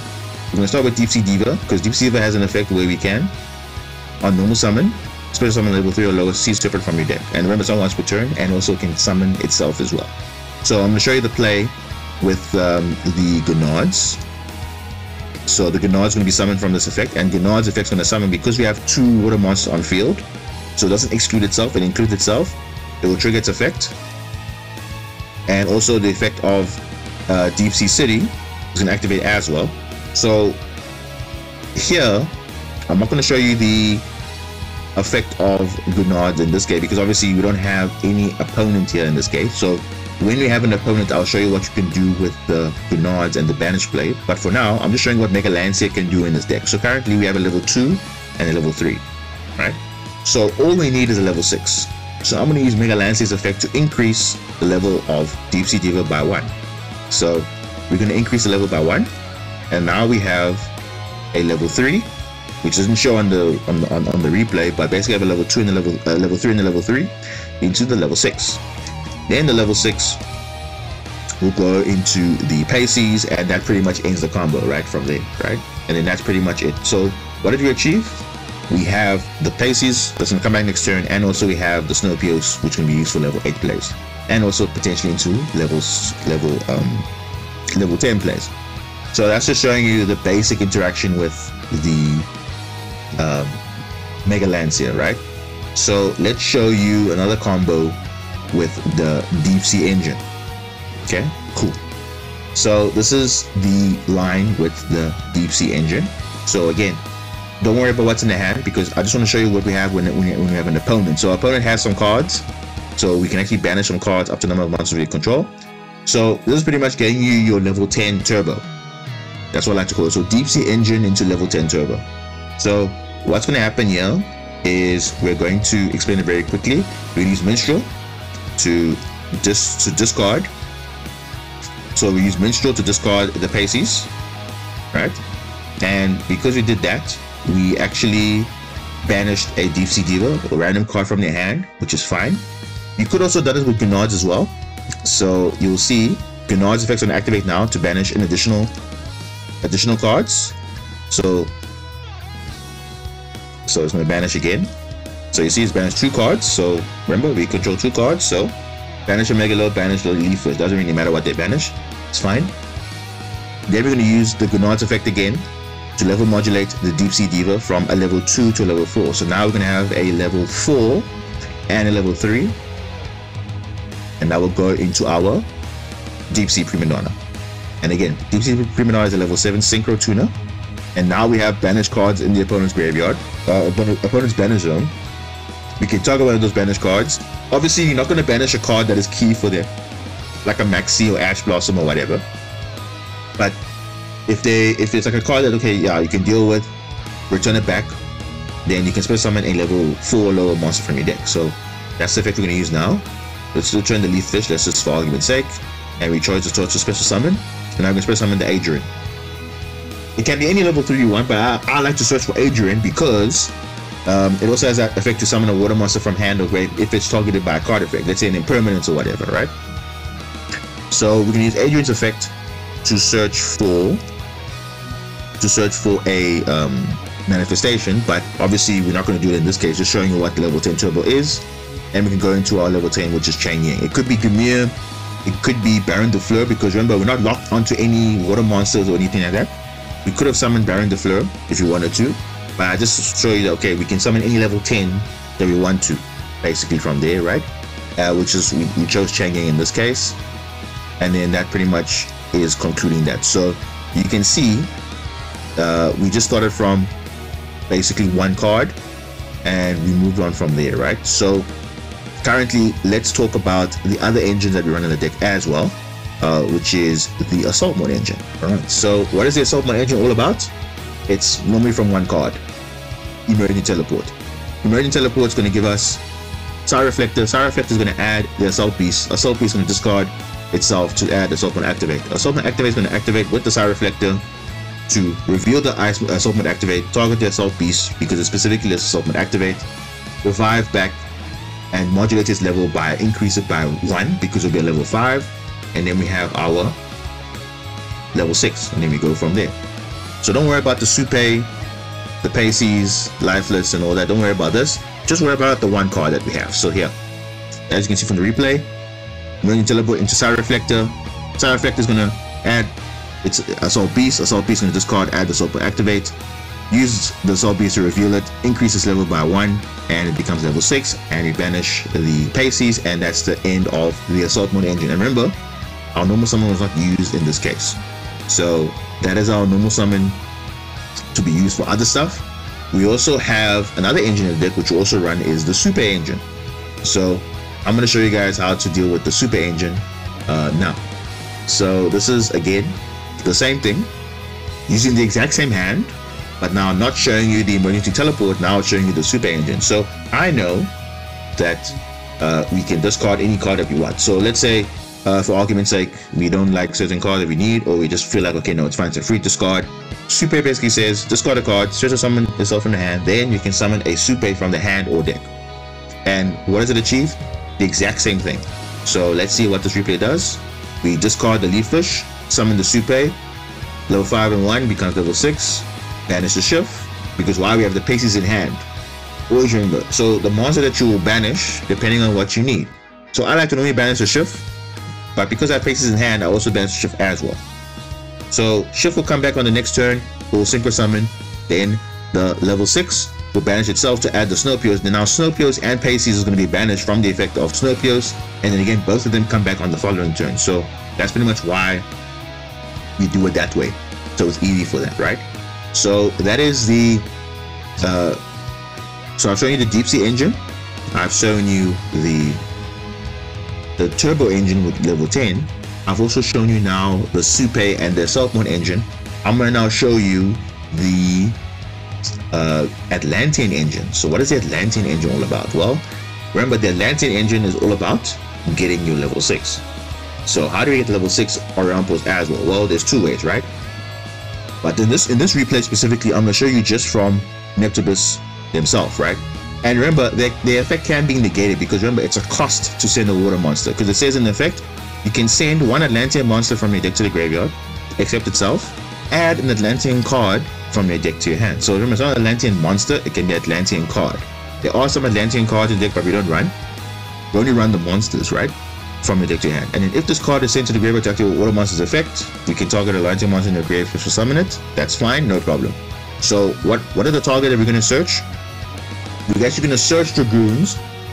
So sending Dragoons to the graveyard, because remember, it's going to trigger its effect to add, and also going to add a Dragoons to our hand.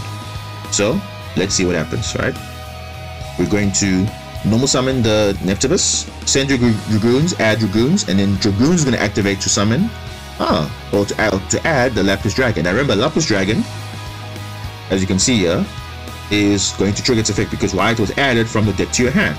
So now you can reveal it and special summon, and then that will give you level 6. And then again, you banish a fish monster. So again, as long as we have access to level 6, then we keep going.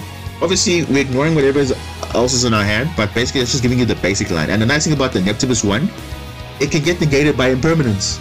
It can get negated by Ash Blossom, but Dragoons is the one that you must actually negate, because the Dragoon's going to give us the Lapis Dragon, and Lapis Dragon is going to give us the play into level 6. So always remember that, because there's so many times the Neptibus always gets negated, but that's a cost. It's not like a mandatory. It's not part of the effect where okay, it must be added to the hand. It can be negated, right? So long as you send your Dragoon to the graveyard, it's going to trigger its effect because it was sent to the graveyard to activate a water monster's effect. It's going to add. So that is the engine with the Atlantean. So you see, we have quite a few engines in the deck, and remember, this is obviously taking into account, not taking into account whatever else is in your hand. So if you have potentially 3 engines in your hand, you have many ways to get your level 6, because if the one gets disrupted, the best one for me is to go the one without your, that doesn't take up your normal summon, and then you go from there. So if you know, if your other players are gone, like your Supay is gone, your Assault Mill gone, with Round of Invention Teleport, then you can go for your normal summon players afterwards. Then, like your Neptibus in this case, you will still have access to level 6, and also you have your other lines as well that we can do. So that is it for this engine. There is another engine that I will explain now also, which is the Ice Barrier engine. So again, well, I'm gonna show you the Ice Barrier engine because I know some of the guys, I know most of you guys, most of the community will play Ice Barrier in this event. So I'm just showing you what you can do if you run the Ghoti package as well. So your main card you need is Reveal of the Ice Barrier. Doesn't matter how you get it. You can get it off Deep Sea Prima Donna's effect, because it is a level 4 monster, so you can use this off the effect of that, and then you can go with your Ice Barrier player afterwards. Then you can get your level 6 that way. So you're gonna have Revealer. Revealer is gonna discard any card, doesn't matter what it is, and then you're gonna summon either the Cryomancer or the Geoduck, right? So we're gonna use this effect now. Revealer is gonna discard a card, and we're gonna summon the Cryomancer. Now Cryomancer, it's good, and then you're gonna banish the shift because you summoned the Oriampos, and then that's pretty much your level 6 from there. So you can see there's quite a few engines that run in this build, right? There's also a build that you can run, which I'll show you now as well, with the test stand now. So now I've shown you all the engines that you could run possibly with our build. This is what you can do now with the test stands that we're gonna run. So we're gonna run 2 test stands, and then we're gonna go into the games in Master Duel, and we can take it from there. So that's it for the engines. And remember, these are the engines that are basic, right? So I'm not going to all possible engines. This is the one that I think these are the ones that you can learn depending on what you need. Now, of course, you can bend it around a little bit. There might be other engines I missed, but this is just the basic engine that I have picked up now based on the build that I ran, just to show you what you can do with a specific engine and why we run certain cards, right? There's also the Atlantean, the Mermaid Dragoon combo as well. That'll get you level 2. All sorts of play, but that's to start your plan, not to actually get you level 6. So those will be done in the test, the test hand builds if you do get to it. If not, then that's also fine, but it's also an option as well. So that's it for this. Let's get on to the actual test hands. Alright, so this is the first test hand we're going to do. So as you can see, look at our hand. Currently we have Pisces, we have Dustwalker, we have Dream Shark, we have Atlantean Prince, as well as the Abyss Shark. So can you see how many engines do we have? We have the Atlantean Engine, we also have the Supay engine, and we also have the Pisces, which can summon the Dream Shark or the Abyss Shark that we need to, right? So here's the play we're going to do. We are going to actually first use, like I said, always use your normal summon for always use your normal summon last. So we're gonna play through as if, okay, cool, if our normal summon other engine doesn't work, then we go back to our normal summon, right? So Dream Shark is good to special summon, but we're not going to use it to special summon in this case. We're actually going to use Supay to discard the Dream Shark, summon the Supay from the deck, which is a one-off, and I'm going to go into our level 6, which is Orion-Post. Now you see we have an effect to banish, so because we have places in hand already, we're going to banish a shift.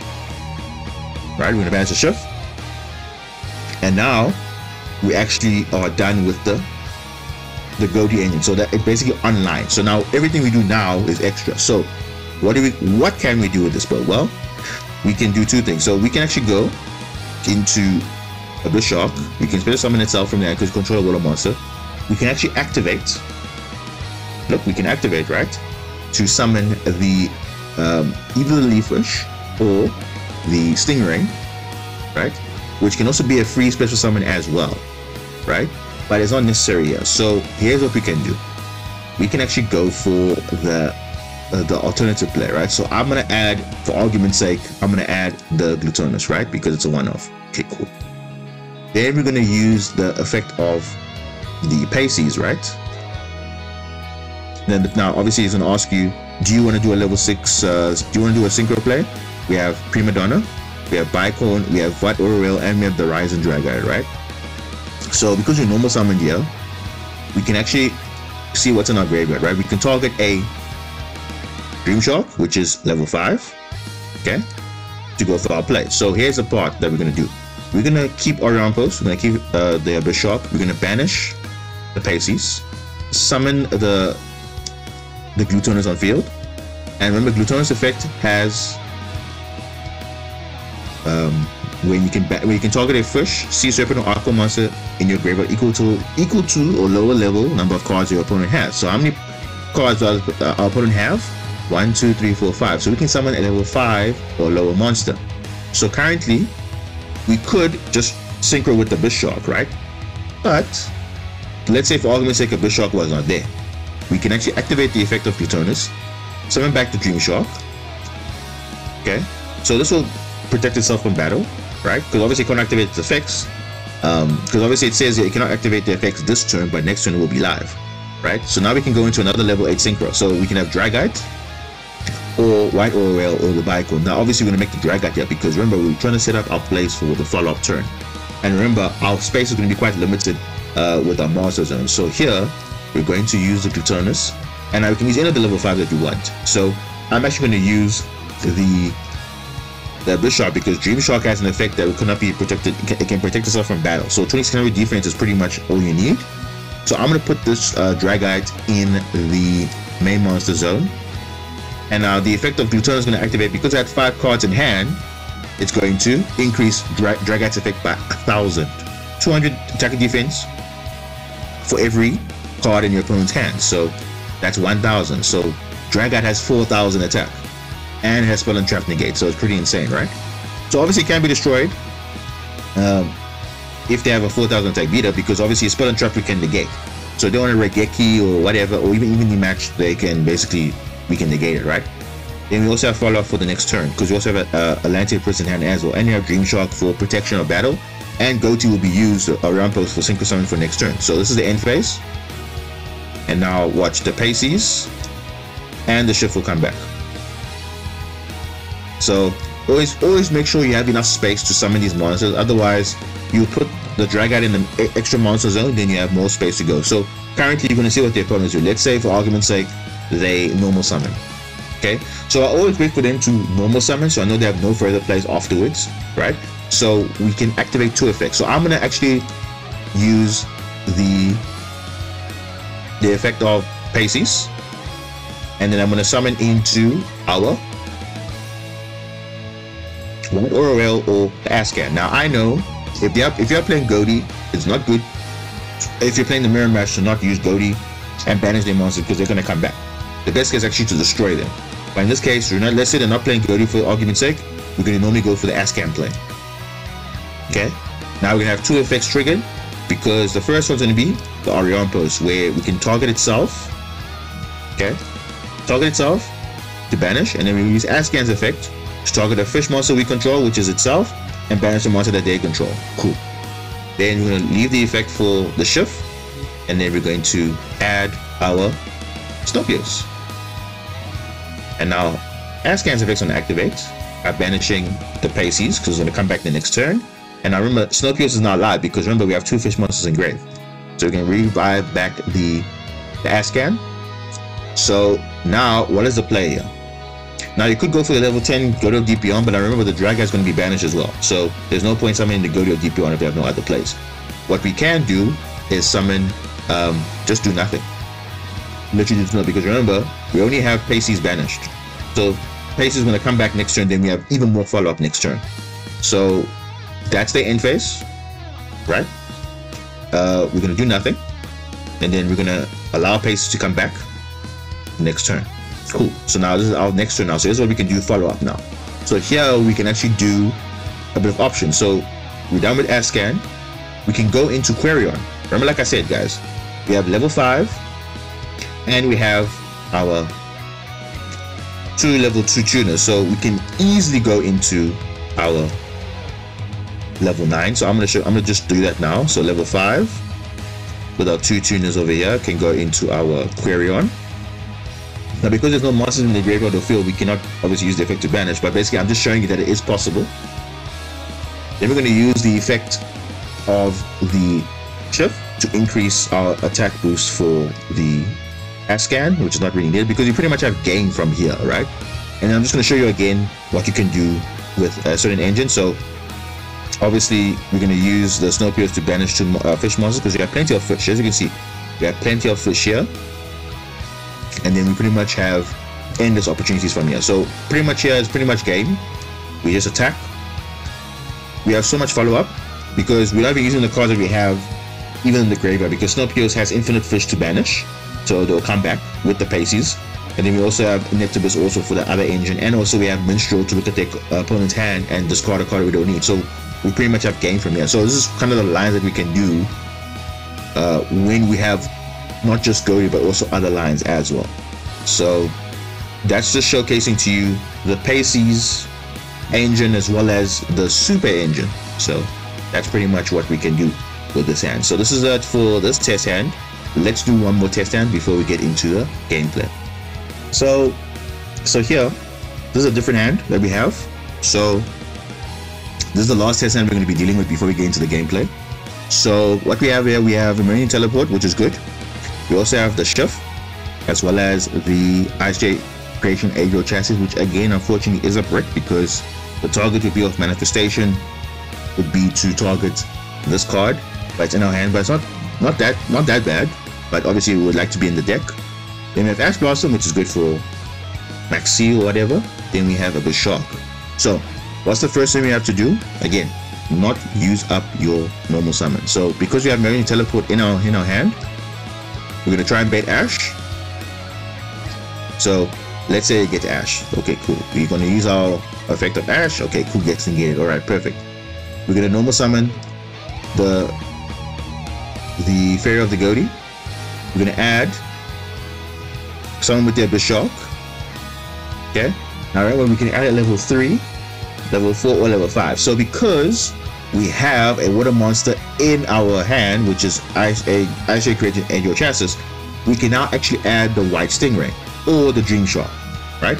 Because remember, we still want to make our level 6. So we're going to actually add White Stingray, because White Stingray can be discarded for free with the effect of Ice Creation. So we can use Stingray's effect, discard the Yugioh chassis, which is a brick, and we can summon this for free. So now we have a level 4 and level 2, and guess what? We have a level 6. So we have Orion Post, which is insane. And because you have shift in the graveyard, which you're going to use to banish, we're going to banish the Pisces. Okay, then we're going to use the shift to increase one of our monsters, doesn't really matter. And now we have follow-up for next turn.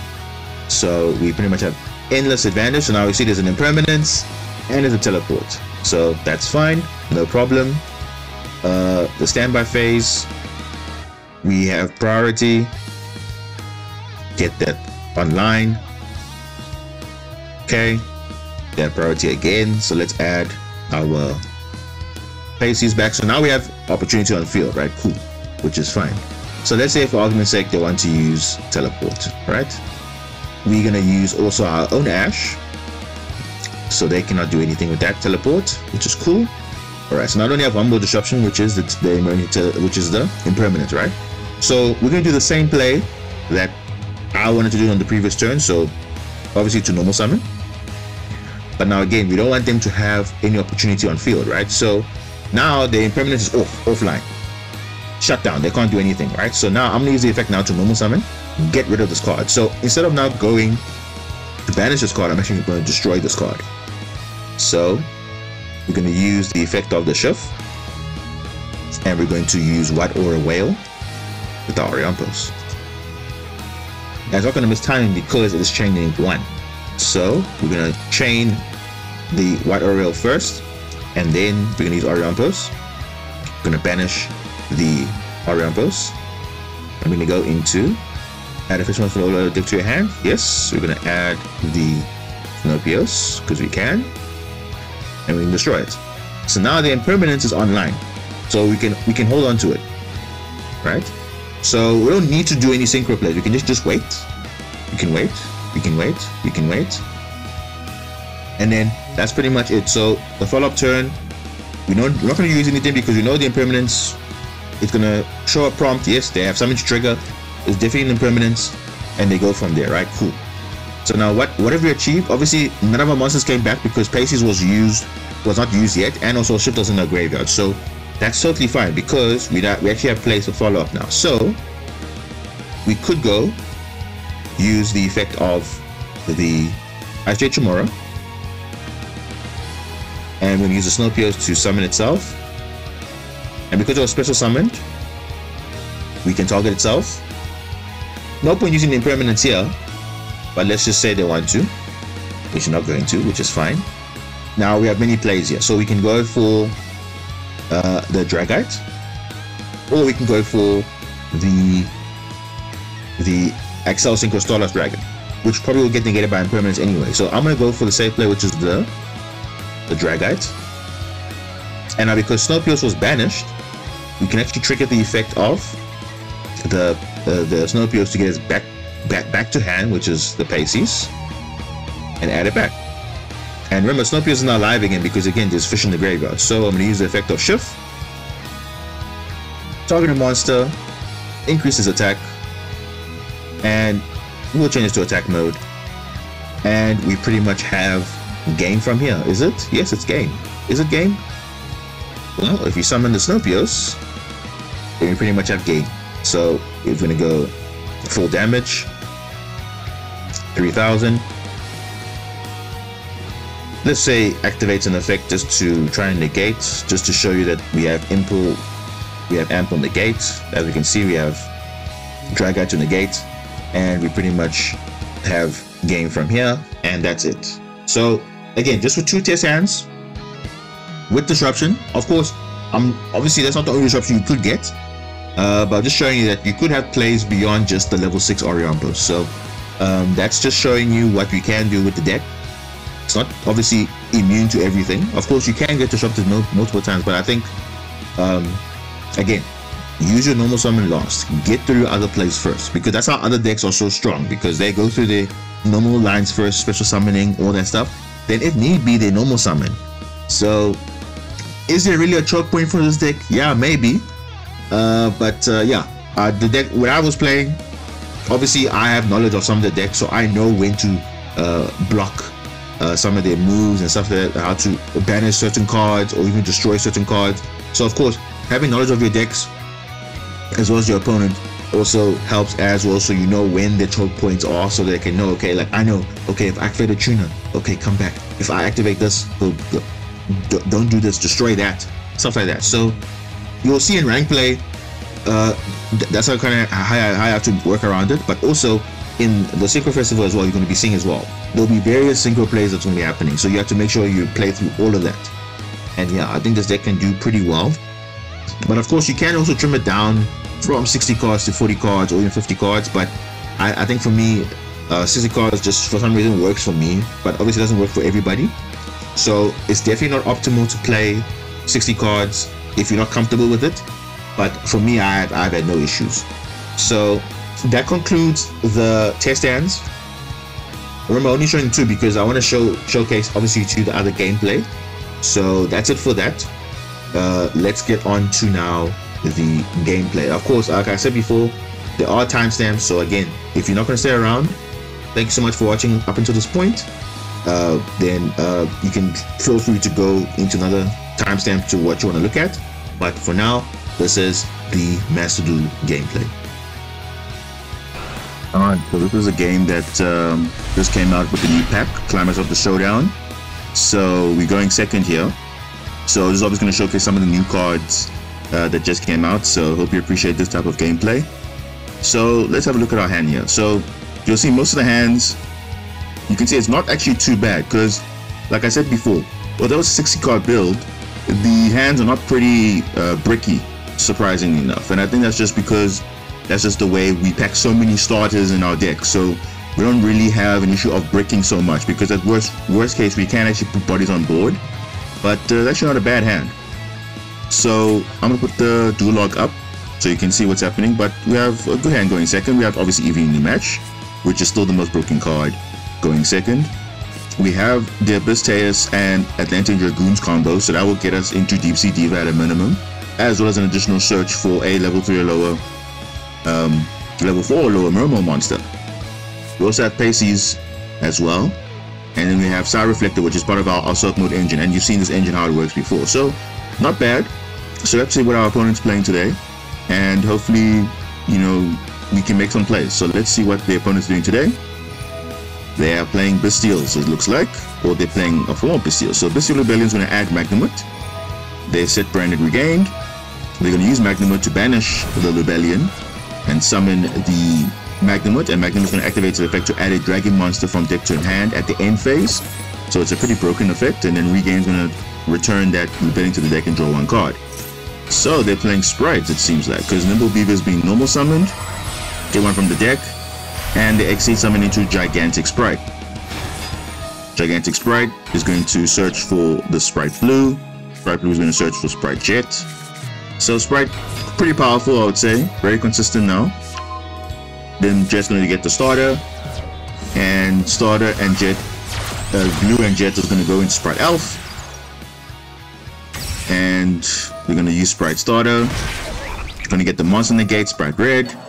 And they're going to summon the Nimble Beaver, and they're going to link off the Spright and the Beaver into Eye for Ransom. So it's pretty much a standard Spright play going first. Nothing new here. Obviously now with the Bystials added, and they add the Druid Worm. So one thing to note before, you know, we carry on with this duel. So let's look at the board here for the opponent.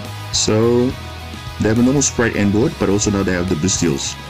And the Bystials add a little bit of spice into the deck because, of course, if you have light or dark monsters in either grave, you can target one of those monsters and special summon themselves from the hand. And it's obviously a quick effect if we control a monster, which obviously we don't now. Then they normally have follow-up going with Masquerina, either into a Unicorn or into an Aeromax. And I suspect here it's probably a branded beast or something that we can have a disruption for us. But let's see what happens. When we draw for turn. Okay, so we draw the Gunards, which is unfortunate because we only play 1 of in this build. So it's kind of a brick because ideally you want to summon this from the deck. Because if it's special summon, we can banish cards from the top of the deck equal to the number of water monsters we control. And also we can do level modulation, but also we have a Graveyard effect as well, which can banish itself, and then we can target a water monster we control, gain 100 attack for each currently banished monster, so until the end of the turn. So it's not bad. However, we do have evenly matched, so we're going to force the opponent into battle phase, but before that he goes into Spright Blue, and then he's going to add another jet, and then you're going to link summon immediately into the Mech Knight Crusader Avermax, which is going to be untargetable and indestructible. So this might be a problem card, or is it? So let's go to battle phase, activate evenly match, and you pretty much have a normal board. So we're going to use the Bystial, send Dragoons. Dragoon's going to add Sea Serpent. Bystial is going to add a level 4 lower Mermaid monster, which is going to be Abyss Nure, as well as we're going to add the Deep Sea Minstrel. Now we're going to use Deep Sea Minstrel's effect, which we can discard this card and a water monster.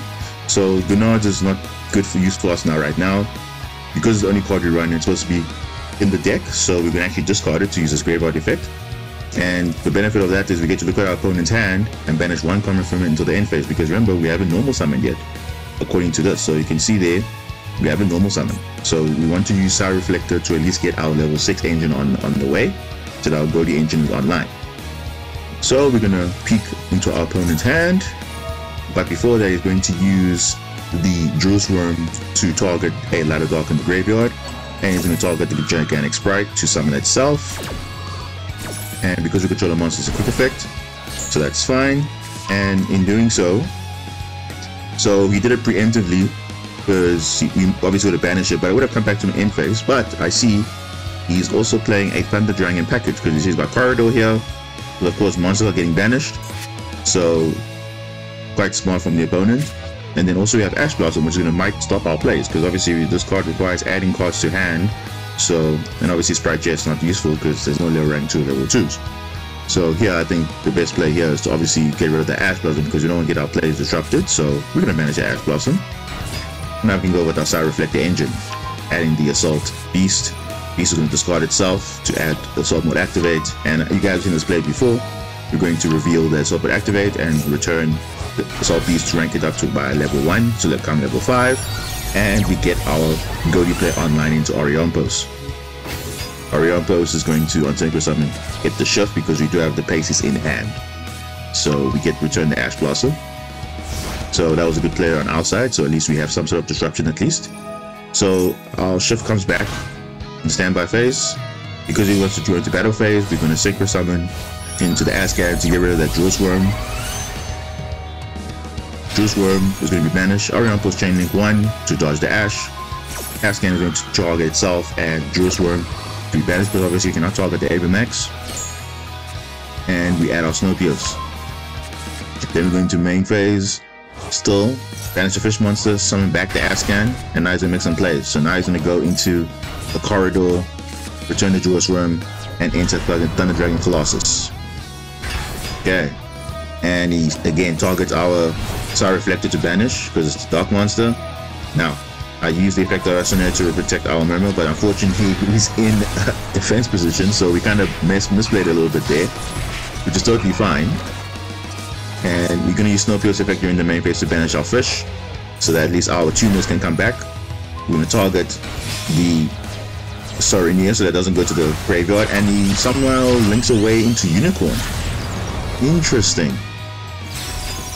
Okay, I think he knew what was catching on, because obviously we would have summoned back our tuners, would have made our Ghoti Deep Beyond, or a bigger monster, and then basically deal with the Avermax in some way, because remember, we do still have the Gunards in the grave, so if need be we can have the banish effect with the Chang Yang where we do summon it. So yeah, very interesting for the opponent to link away their Crusader Avermax and they normal summon Ash Blossom, which is very interesting. But they still have Thunder Dragon Colossus on field, which basically says we cannot add cards from the hand except by drawing them, which is not too bad. Obviously now it depends on how the draw that we get. So yeah, let's see what happens there. So we shuffle our Snowpiercer back into the deck, so thinking we have no place, because obviously we do need bodies on field to extend. And perfect, we draw a monster that we can actually summon off one of our tuners. So what do I mean by that? Because it's a level 5 fish, our Paces and our shift comes back. So we normally wouldn't have any plays, because of course we cannot add cards from deck to hand because of Thunder Dragon Colossus. We also don't know why this Unicorn is useless, because it uses effect previous turn, so it's just chilling nicely. So Shift unfortunately doesn't do anything, but Pasties can do something, because here it says we can banish this card from our field, special summon one fish monster from your hand. So any fish, whether it's a level 2, level 4, level 5, level 3, doesn't matter. So in this case it's level 5 fish, because we already used a Bishop's effect to add a fish monster, but because now we have Atlantean Colossus on field, we cannot add anything, so its effect's actually not going to resolve. So the best thing we can do is to make at least a level 7 Synchro. Why? Because I notice, okay, cool, he's got some banished monsters, right? And we actually do have a play to get rid of his field. So he thinks that we have no play. Because yes, our Sword Mill activate, it's kind of dead, but not really, because we do have another Star Reflector in the deck. So if we drew the Star Reflector, it would have actually done something, because we could have still gone into some plays. But because we have the Pasties, at least, we were smart enough to banish it the previous turn. So we're going to use its effect to summon back the Shark, and now we're going to Synchro summon into Deep Sea Prima Donna, because it's a generic level 7. And the nice thing about Prima Donna, she has such a crazy effect, which a lot of people don't realize, but on top of her broken effect where the Synchro monster that uses card material cannot be targeted by monster effects, that's also insane. We can target any of our opponent's banished cards, add it to your hand, or special summon one water level 4 or lower water monster from your hand, and if you do, add that target to their hand. So obviously the play here is to return one of their cards that they use that are currently banished, right? So we're going to go with that play, return a random card, and add the Adrian. Now you'll notice Adrian didn't add anything, because remember, we're under Atlantean Colossus. So we're going to go into our big boy Supreme Sovereign Chain Ying, and we're going to use the effect of Grenades to banish itself, to trigger its effect, and we get rid of the Thunder Dragon Colossus and the Corridor, and we go for battle. So we pretty much came back just because of one card which we drew, which was Clutch, so we actually did pretty good there. And we draw, and the opponent quits. So yeah, and you see guys, you never underestimate yourself. Always remember that you can still make plays. It just depends what your opponent's doing. So you see, they had a crazy board, they had Abramax, they had all that stuff, right? We still managed to play around it somehow, in a way. Although their misplay, I think on their side, was summoning Unicorn for some reason. But I think it makes sense, because remember, we had our Snowpios, and Snowpios plus the tuners would have made more plays for them. So we actually had advantage in that follow-up turn. So they're thinking, okay, summoning away putting into the deck our Snowpios would have been harming us, but luckily we drew that a Bishop, so it did come in clutch. I mean, use our card smart, and I think Chen Ying was the right monster to summon. So you see, again, showcasing the power of the Synchro deck. And this deck here that I used against this matchup is Synchro Festival ready. So I will show you the deck profile for all the various the deck list, of course, but I'll show you the one that's ready for the Water Synchro Festival, the Synchro Festival that's coming up very soon. So yeah, stay tuned for that. But otherwise, let us go on to the other games. We have a pretty okay hand.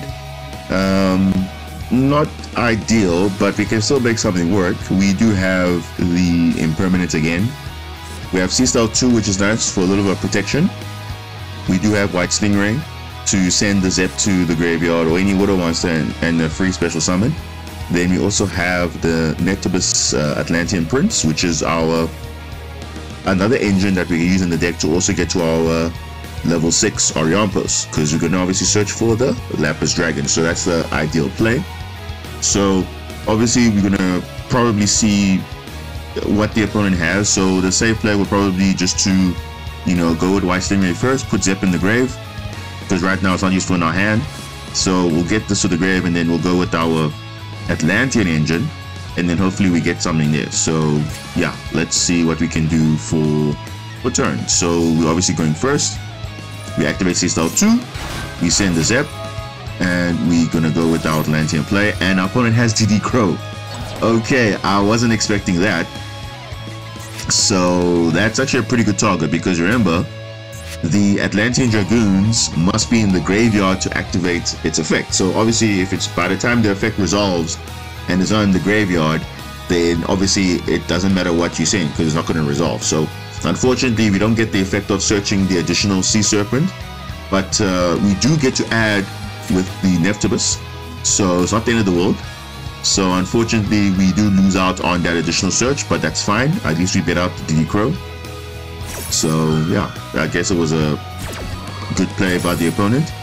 So they banish our Dragoons, and we get to add our Heavy Infantry. So what do we do if we don't have any other plays? This is why I run this card, the Mermail Abyssalacia.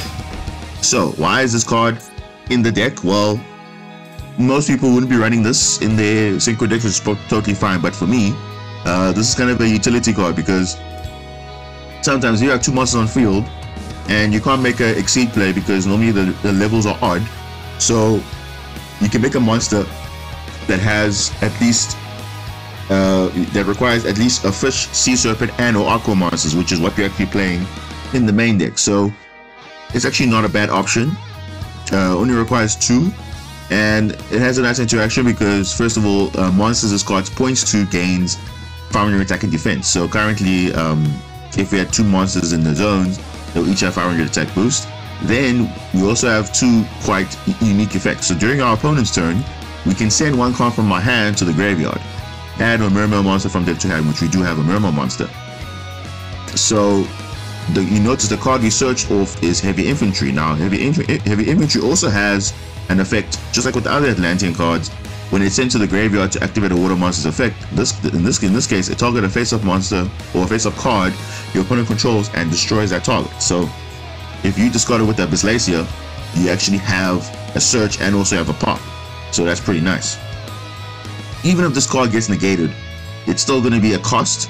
So a cost to send infantry is still going to activate to send a for the water monster's effect. It's a cost, so we're still going to pop on this. So that's why I run it. Then in the graveyard as well, if for some reason this card in its owner's position is destroyed by an opponent's attack or card effect, we can send any water monster from deck to grave, and then we can target a water monster in grave, special summon in defense position. So what normally would be the play, since now we have Sea Style 2 on field, normally, because we run the Karushin also in the deck, if this card for some reason gets destroyed and you have a Sea Style 2 on field with basically Umi, you basically have an option to go send the Karushin from deck to grave, and then you revive it in defense position. Then basically now your Umi lock is also live. So on top of your Ghoti plays, you also have an Umi lock, which is why I like. So it gives you more flexibility in the deck. So of course, you have to be prepared for everything. You can't always say, okay, rely on our Ghoti play, because I noticed in the past when I used to, when I was early test building this deck, it was really losing to like very silly things. So I want to make sure that my deck has at least some sort of an advantage going into any plays, whether going first or second. So let's see what the opponent is playing today. Let's see, they draw for turn. They have an Impermanence, which is fine, and they have a Cosmic Cyclone, not a problem at all. So at least it's one less thing to worry about. So they use a debate. Oh, okay. So they are playing Life Twins, and I assume they're playing Life Twin Sprite, because obviously rank 2s, level 2s, link 2s, that's kind of Sprite's thing, right? So of course, that's another engine that you can run as well. I haven't seen this engine in a while, Life Twin Sprite. So what's basically the Life Twin engine? Pretty much, let me just run the screen here. So this card plus the red one, Kill, they basically can summon a different Live Twin from the deck, or Leela specifically, and a Kill depending on what's on the field from the deck. But the downside is, obviously now they need to have obviously both of them on field to do link plays or exceed plays, right? So if they didn't have any other Sprite monsters in their hand, then they would have to do that. So they need 2 monsters on field. So luckily, although our monster here, Abyssalacia, is negated, we actually still can do the effect of sending Heavy Infantry for cost, and we can still actually pop whatever the monster that they're going to summon, because we don't want to do any exceed or rank 2 play. So we're hoping that they don't have any other, monsters in their hand, because obviously that would be bad for us. But still, we're actually going to chain the effect to search, try and search, but obviously we're negated, which is fine. But the main thing is to send Infantry for cost, and now it will pop. And I think, yeah, the opponent basically had no other plays, which I called it right. So I think that was smart. So you see, luckily I had the Abyssalacia. If I didn't have the Abyssalacia, we're going to be able to do that play and stop them from potentially going into Exceed or even going for game. But either way, even if the Abyss Lacer was destroyed, I did have a follow-up which would have sent a water monster from deck to grave and summon a monster on their field. So if they had multiple monsters, I would have summoned the Karushin, and then they basically would have been Umi locked, so they only had to control one monster, and yeah, that would have been a GG from there. But yeah, I think that was a good interaction to see. If you're not playing Ghoti, you can't do synchros, you can just do some sort of a follow-up, like, you know, set the Abyss Lacer, pass, and then yeah, that would have been great. So yeah, that would have been you know, a showcase of the Atlantean Engine, but unfortunately the opponent had DD but it's still a showcase just to see what you can do follow up. So that's why we run these other cards for utility. Let's go on to the next game. Alright, so let's see what's in our opening hand. So we are again, for some reason, going first, because the people just don't want me to go second. I don't know why. But anyway, if we go first, we don't complain, right? So what is our opening hand currently looking like? So we have Ice Jet Manifestation, which is very good, because if they have a hand trap activate during our turn, or as a follow-up they have a monster in their grave, we can target any of our Ice Jet monsters. We can either send it to the graveyard or special summon, and most of the time we are going to be summoning the level 7 tuner, which is one of the tuners that is not yet in the game. We're missing the other one, which is obviously Ron's tuner form, so that is not in the game yet. But currently we have the Ice Jet creation, the yugioh chassis, so that's the one that we're going to be using to normally summon out. We also have C-Cell 2 again, which is always good for protection for our water monsters from monster effects, unless they are water themselves. Then we have Supay. So Supay is also a one-card engine as well. You just got, no, not a one-card engine, but it's also an engine in the sense that you just got a card, you special summon a Supay, and you can go into level 6 Synchro as well. So again, we're showcasing various engines here, which is quite nice. We also have the Deep Sea Minstrel, which can, if we had a water monster in hand, which unfortunately we don't, we can actually have a look at our opponent's hand and banish from it, banish one card from your hand until the end of the end phase, which is always good because it's good to have knowledge of your opponent to see what they're playing. Then we also have the Assault Mode engine as well, so our Reflector, which is also nice. So we pretty much have options. So if for some reason one gets disrupted, we still will at least have a level 6. So at least I can say, okay, that's pretty cool. So let's see what we're going to do. So we're going to start with C-Cell 2, of course. Let's start with our normal Assault Mode engine. And of course, they have Imperm, they have an Ash. That's fine. No problem at all. So to negate our Assault Mode engine, that's offline. Now we're going to go Supay engine. So Supay is going to discard that Minstrel. And we're going to search the Supay from the deck. And we're going to Synchro summon into our Orionpos. So Orionpos will banish a fish. And it's going to banish the Shift. You could banish the Faces as well, but I think the Shift will be better because for follow-up. And the Shift's going to come back next turn.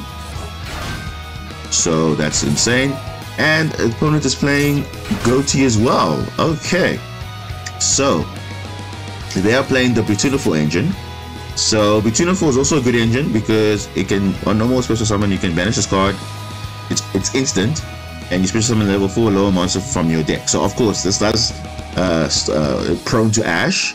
So, but not called by the grave, which is pretty nice. So it will, maybe the target will be Leaffish. Leaffish will, on summon, send a fish monster from deck to grave. So I think it's going to send a Shift, because obviously Shift can banish itself to boost the monster by 500 for the next turn. Or since now they know that I'm going second, I'm on their turn, the opponent's turn, they're probably going to make a rank 4 Exceed or something like that just to avoid me from doing some plays. So let's see what they're going to do. They're going to send the Shift.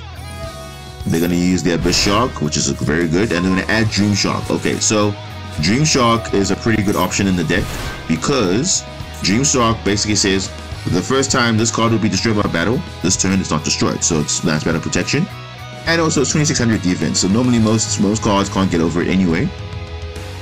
Then you can use the following effects once per turn.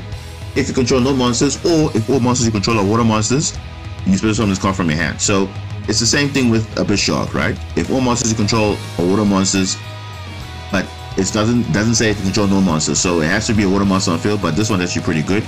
It's also rank 5 or level 5.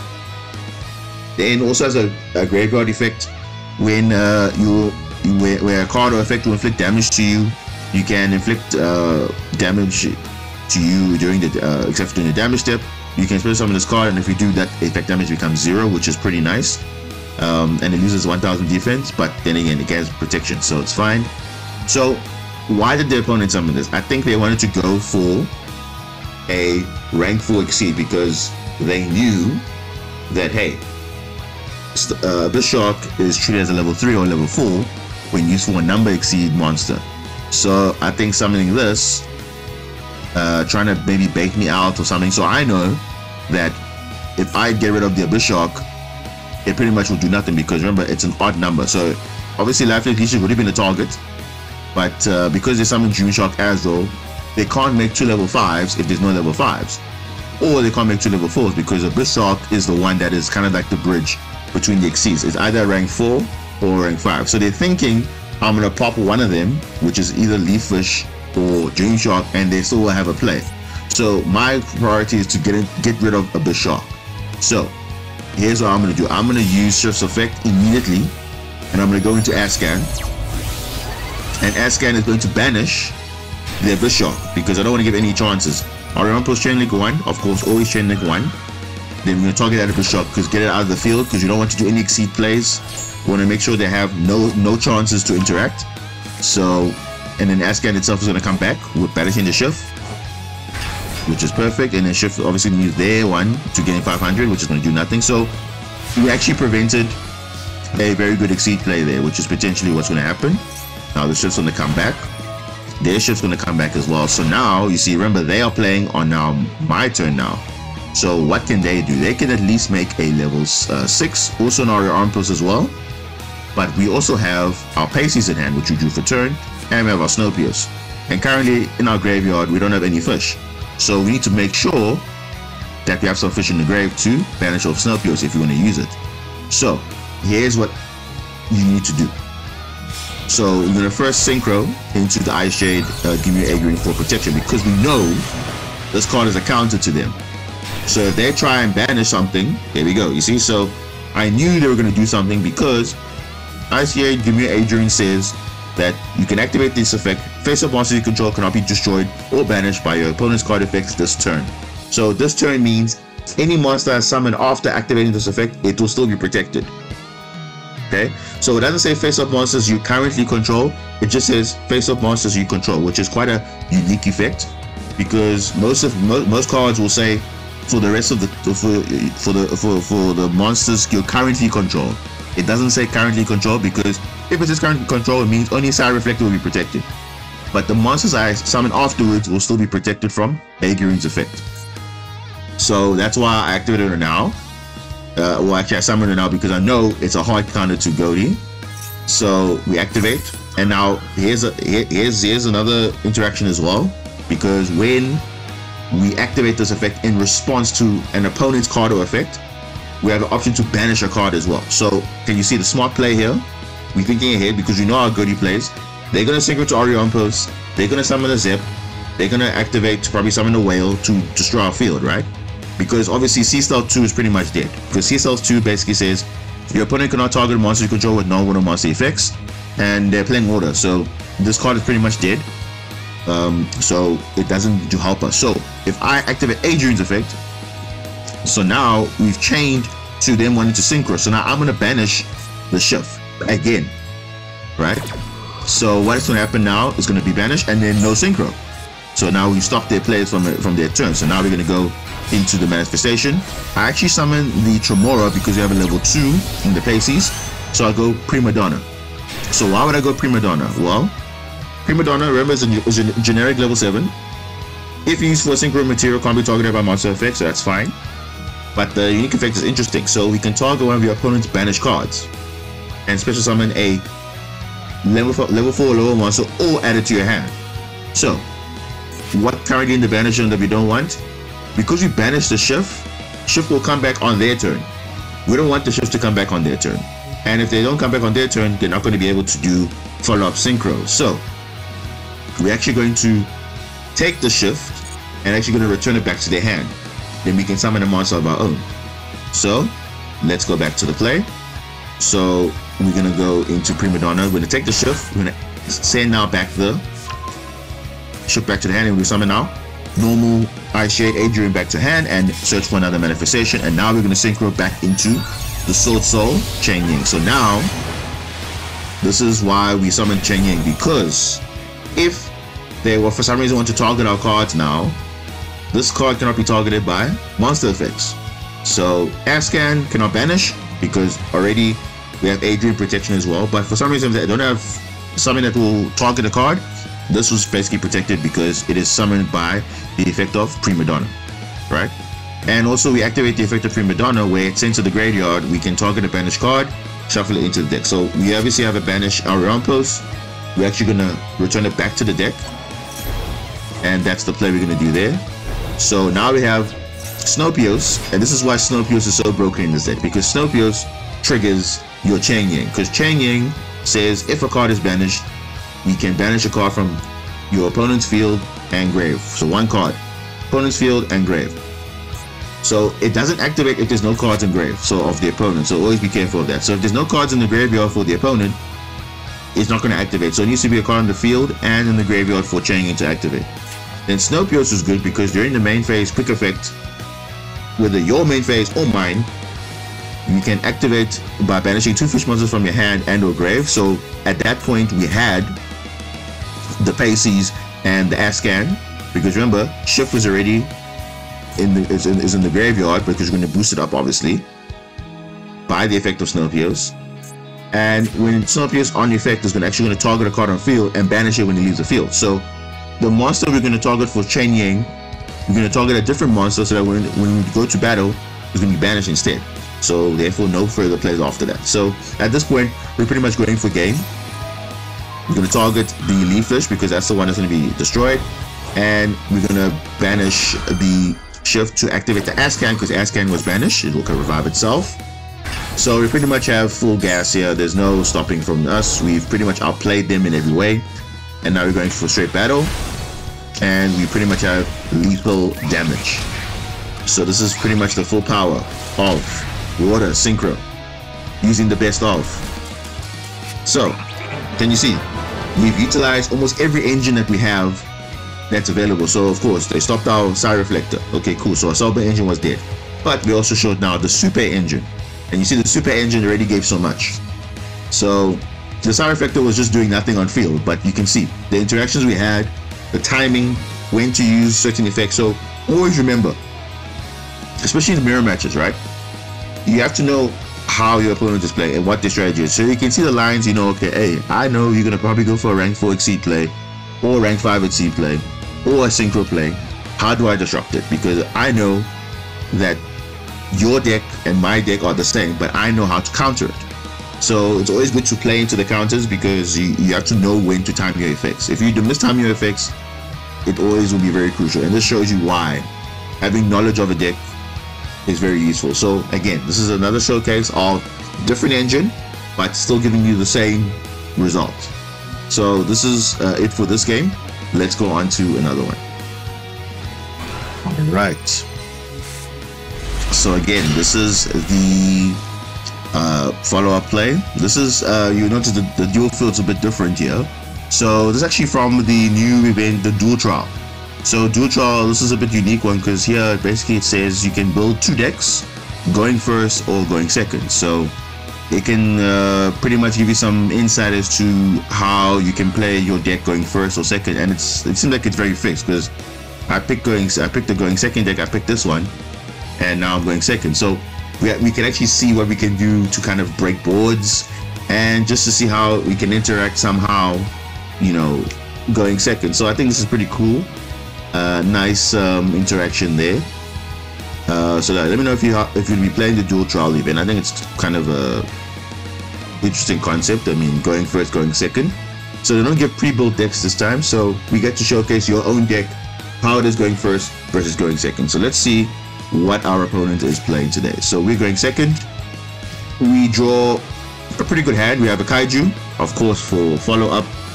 Whatever monster they summon that's problem, we're gonna get rid of it. We have Supay, always good. We also have Minstrel again. Now luckily we have an auto monster in hand, so we can peek out of our opponent's hand. We have Abyss Nure, which is normally the target you'll send for your mermails to search. And also have DECKLIST, of course, a very versatile hand trap. Get rid of a key card in a combo potentially, or target in an effect, so that's pretty good. And yeah, I think it's a good hand. Let's see what the opponent's gonna make. They're gonna make nothing. Okay, they're gonna set one and pass. Okay, cool, interesting. So we draw our Lapis Dragon. Lapis Dragon is going to summon itself for free, because if the card is added from the deck to the hand, includes drawing it, you can reveal this card and special summon it. So already have a free level 5 tuner. If anything happens, we can at least make a level 8, because if we have to normal summon this card. But I don't think we're going to do that. So let's see what we do. We're going to obviously pick at our opponent's hand to see what's happening. Okay, so they have Evil Thorn, they have Junk Converter, they have Feather Duster, and they have Triple Tactics Talent. Interesting. So my guess is that they're probably playing a Synchron deck. And Synchron normally has some plays going first. I'm surprised they didn't have any plays. Probably because they actually might have bricked, because they had the Junk Converter but didn't have a tuner in hand, because they could have discarded this tuner plus Junk Converter and add a Synchron monster, and then that would have started the whole play and they would have gone crazy, right? So, but I think we would have had some interaction, because we do have the DECKLIST, so we would have stopped one of their key cards from coming back. But in any case, we're going to banish the Feather Duster, because we're not going to be having any spell traps. Let's activate Supay, discard the Crow, activate Supay, and we're going to go into our level 6 play Ariampo. So this is showcasing again the Supay engine. Ariampo is going to send the shift, and we're going to go straight for battle. So we pretty much have an okay board, not the best board, but let's see what they can do on their turn. And they activate Majestic Mirage. So what is Majestic Mirage? What does that do? So if a face-up card you control loses a field by a card effect, or to activate the effect of your card, and the card left on the field was a Stardust Dragon or a Synchro monster that mentions it, you can apply the following effect and cannot apply the same effect for that turn. So either special summon all those monsters, banish a monster from your opponent's field or grave. Okay, interesting. And any damage you take this turn is half. So okay, interesting effect. So any monster that leaves the field because it has its Stardust Dragon or a monster that mentions it can activate the effect. Okay, let's see. So shift comes back. Let's see what they have for turn, and they have nothing. Oh, okay. Anyway, I thought the opponent was going first. It seems like it's actually not a good showcase, because clearly the opponent is not actually showcasing what it is going first, because I'm basically showing going second, but it feels like I'm going first and they're going second. So yeah, I guess they bricked too much, because they even don't have a play still with that Junk Converter in hand. But anyway, so we draw for turn Deep Sea Diva. So Deep Sea Diva again is another engine in the deck, because Deep Sea Diva is very useful, because it can summon a level 3 or lower Sea Serpent. It can either search your Guitar Gnods or your Atlantean Prince, and you can pretty much start your plays from there. So we're gonna first Synchro into the Adamantipator Dragite, because of course they have spells and traps, and we obviously have water monsters in our hand. And Ariampo is gonna banish to add Stopios. Now we're gonna start our Deep Sea Diva play. Add the guitars. On summon, gonna banish up to water monster we control, which is 4. Change its level of Deep Sea Diva into level 4, and go to Prima Donna. So let's see first what we banished. So we banished Jet Synchron. We don't want that to come back.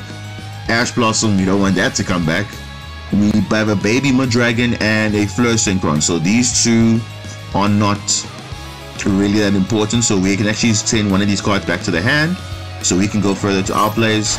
We're gonna add back the Fleur Synchron to their hand, and we have Adrian on our field, special summon, add our manifestation, go into a quick Synchro, and again, just like before, we summon Sword Soul Chain Yang. Perfect. And we're gonna return our outpost back to the deck. Now we're gonna use again another reason why I love this card. This card has 2 effects, right? No, 3. Special summon. You can banish the cards from the top of your deck equal to the number of water monsters you control. So at that point we had 4, so we banished 4. Right? Then now we also can target a level 4 monster we control currently, increase its level by its original level. So we target a diva, we doubled its level, but it has to be at level 4 or lower. So either itself or another level 4 or lower monster. So normally the target would be Deep Sea Diva, so that's what we did also to get Prima Donna. Then we can also banish this card from your grave. Target a water monster on the field, again 100 attack for each currently banished monster. So it all can be activated in the same turn, which is a pretty insane card. So although it's a rare, it's pretty cool. So Guitar Gunards is pretty insane. So we just banished a card, and guess what? Banishing a card means Sword Soul Supreme Sovereign Chen Ying is activated. And yeah, the opponent doesn't want to have any interaction. They're done. They know, okay, flip, I'm totally screwed. I don't have a chance. There's no way. So they just quietly surrender. So again, quite interesting because they kind of bricked, and going second, I wanted to showcase going second, but yeah, I guess we acted like we were going first. But hey, still, again, a good showcase of how powerful the deck is, you know, and what we can do based on the hand. And like I said, what about the hand? The hand will guide you as to what you do. It's not about memorizing combos. Yes, you can memorize it, like I showed you in the tutorials, to show you what the lines are, but sometimes you have to remember, you're gonna think, okay, what's the worst case scenario? They have a disruption, they have this. So always think about what's the follow-up. So if you don't think about the follow-up, you just think, okay, the brain, same old combo, going for this and this. If they stop it, what do you do? So that's how you have to think about it. So I always work with whatever I see in my hand, what can I do, and I work from there. So that's it for this game. Let's go on to another one. If there is another one, then we'll take it from there. If there isn't, then we can wrap it up at the end of the video. So thank you so much for watching this video. It really means a lot. Of course, I could have gone through every more possible games with that, but I think I'll show more of those probably in the Synchro Festival. Even if it means doing 2 parts, that's also fine, and also providing you an updated list of what exactly I'm using for the Synchro Festival, because like I said before in the beginning, a lot of the cards are either limited or banned, so I had to just also adjust my ratios accordingly and also look at what the meta is in the Synchro Festival, because like I said, there's no way the optimal deck to play Water Synchro. You can by all means play pure Ghoti if you want to, but again, it is the best of Water Synchro, so it's the best of everything. So it's just showcasing to you what the Deep Sea can do when it all comes together, because I think it's a fairly interesting deck. I mean, you saw from the games, not too bad, but again, also having knowledge as well of how certain decks work also kind of help, and even playing through some of the, you know, insane stuff. So yeah, that's it for me. Let me know if there's anything else that I missed that maybe I could have done. Like I said, I couldn't explain all the engines. I just thought the ones that were notable, but of course there is going to be probably some other lines which people have also come up with, but that's just my take on things. And yeah, like I said, stay tuned, because by the time maybe you're watching this, the Synchro Festival might be out, but if not, are you ready for the Synchro Festival? What decks are you playing? Let me know. Are you playing a version of Water Synchro? There's a lot of builds that you can have, but yeah, let me know your thoughts in the comments below. And yeah, this is it from me. Enjoy the festival, enjoy the rest of season 18. Hope you reach diamond rank, or even better, master rank. And yeah, until next time, happy dueling.